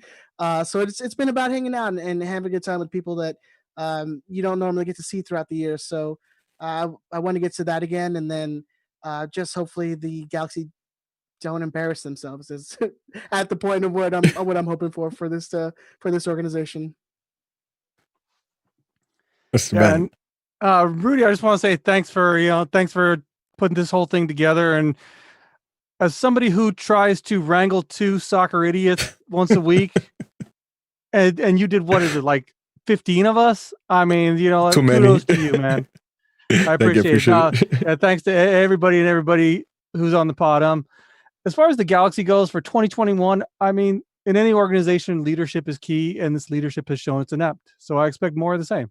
And Ed said it. hopefully we Yeah. get back to the game and we get to hang out with one another, and have a good time because we know that the team's going to be crap. Sheesh. Let's go with first to 5. 2021. As for 2021 for the Galaxy for the team, we're gonna hire Mauricio Pochettino. Chicha's gonna beat Higuain in goal scoring again and win the Golden Boot, and Let's they're gonna go. make us change our name to First to 6. As for us, let's just pretend that we can get back to the stadium safely because that has a lot to do with what we do. Yeah. I want Spenny to be the first post game interview we do the whole season. Let's go. He has the Let's best go. takes. We plan to do more vlogging, game experience. We plan to hang out more in the supporters sections to give the fans that type of experience from our vlogs. A lot more interviewing people, and we hope to do a lot more cross productions with all you guys, and have you guys on and do more stuff like that. And Rudy, thank you for putting this all together. That's right. It's been amazing. Jamie. Yeah, same. Rudy, straight from the stands. You guys are fucking awesome. Love that all of this worked out well. I would like to go difference of opinion with some of you. Stop putting Guessman on such a fucking pedestal. He's just a dude. He's just a dude. He's cool, but he's just a dude. Also, I like it better when Ben's not on camera. Outside of that, this has been great. 2021, I have zero hopes for Galaxy. I'm all in the hiring Dom camp, but only because I hate to do this to him because he's a good dude, but we need somebody that can just keep failing. Because anyone we bring in now, a new player, you bring in Robbie Keane, you're setting him up for failure with this front office. Unfortunately, anyone you bring in is set up for failure. So why not just go with the guy you already know who actually has the respect of the players? 2021 still going to be garbage. First 5, we're going to have a good time. We can't be in the stands. Alex and I are going to work it out. We're going to do some of these Zoom interviews. We're going to put out content. Yes. Love to work with all of you again. We need to do more Megapods. Love them. Nice. And then the counterpart to Straight from the Stands, when is Megapod? Nag Boys, talk to me. 2021 Galaxy. First of all, Rudy, fuck you. No. Okay. Okay. I'm your kidding, Papa. I'm your kidding. Honestly, I just want to thank everybody on here, from Lewis to Ben to Eddie to Alex to Masa to Josh to the Hammer to Rudy to David to Jamie to Michelle to Christian to Rudy again. Everybody in the chat. You guys are the reason we want to do these Megapods. As far as for Nag Boys, if we are allowed back in the stadium, please expect us to be there with a keg, welcoming anybody and everybody that wants to be a part of this Galaxy culture. Welcome with a free beer. Just know we're loud as fuck. No expectations. That's like our thing. No expectations from you. No returns from you. We just want you to come have a beer with us. Maybe talk some soccer. Rep the colors. And as far as this team, as a fan, understand that your frustration is a reflection of how much you love this team. If you were completely frustrated with this season, understand that that's a reflection of how much you love this team. And I hope you come back in 2021 with that love and root for this team. We might suck for the next 2 or 3 years before we get it together, but you guys are the reason we do this personally. Yeah. I will speak for Nag Boys, so that you guys are the reason we do this. You guys are the reason that we want to do a keg on the home opener, and I hope that tradition continues this season and for the next 100 years. And we love talking shit. That's the bottom line. Yep. We love talking shit. Eddie doesn't even like to comb his hair, so that's like a thing. You know what I mean? Yeah. Let's just do stuff that we don't even like because we love it, which is proof for the Galaxy. All right. So let's beat this dead horse to powder. Rudy, we cannot say thank you enough. Yeah, man. Thank what you, you brother. did was amazing, bro. And everyone can agree to that. Yeah, man. And you know what? I can't speak much for 2021. I say 2021 is expect the unexpected. Let's go. If you know whatever's gonna happen, it's gonna happen. At this point, we don't know what it is gonna be. Usually I'll say that has no no real context to it, but given 2020, that makes perfect sense to me. And So yeah, you're right. You know what the great thing about 2020 is? All of you guys. Yeah, we have our podcast, but I appreciate all of you. You guys are the silver lining this year. You know what you are? You're my sanity. You know, I'm like looking at this team and like, man, am I crazy? Or I tune in to all these motherfuckers, and they all say the same fucking shit. Like, yo, we talk mad shit, and that's tight. And it's everything in repeat. And one thing I can tell you about 2021 is the one hire Dom Kinnear. The one guarantee I can give you is that everyone on this Zoom, including him, that Left and Tucker that could have been here, that we'll be back. Yep, 100%. Great minds. All right. If you're listening to this, I want you to be back next year. Not for the podcast, but for the crest that you have so devotedly represented throughout the years. Facts. Yep. 100%. In the podcast, at least do it for the crest on that shirt. No matter who is the GM, no matter who's the president, no matter who the players is, represent the team. That's what we're here for. Just know we're here to talk shit. If you're frustrated, it's because you love this team. Going. Yeah, 100%. Fuck up already. And just remember that. All right. Just talk. What the fuck? And with that being said, I'm gonna wrap this up, and I'm gonna say 2021 for the G's. Rudy, I'm hoping. Yes, I'm gonna say, go for it. You may not wrap it up because there was one question. Did I miss? Going to be sang on this Megapod. Everyone, unmute yourselves if you know this. Sing along. I want to see all the unmutes go off. Mm-hmm.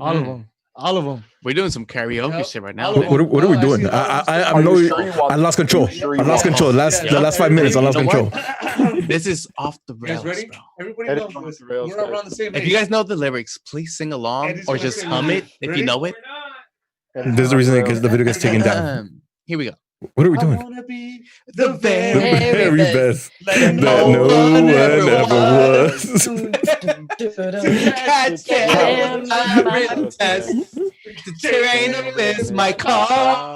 Yes. Appreciate this. I appreciate it so much. Cross the lands, searching far and wide. Take us out while we're singing. No. I understand.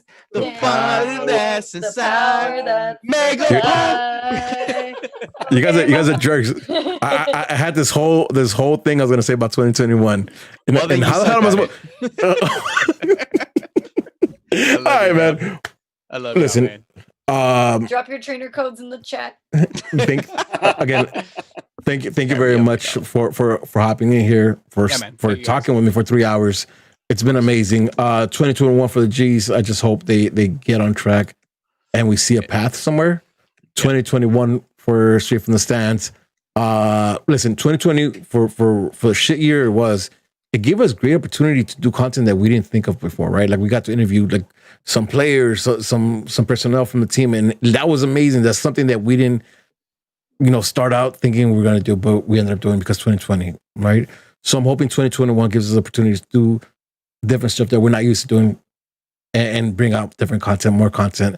As always, I'm a nerd, so I love learning how to do new things, so I'll try new things all the time. But with that being said, I'm your boy Rudy at I Am Smarts on Twitter, I Am Smarts on Twitch, I Am Smarts on the gram. Masa, sign me out. Oh, you want to sign me out when you're not muted, though? That'd be dope. Peace, love, and Jesus. Have a good night, y'all. Stay safe. Peace. And we're offline. Yo,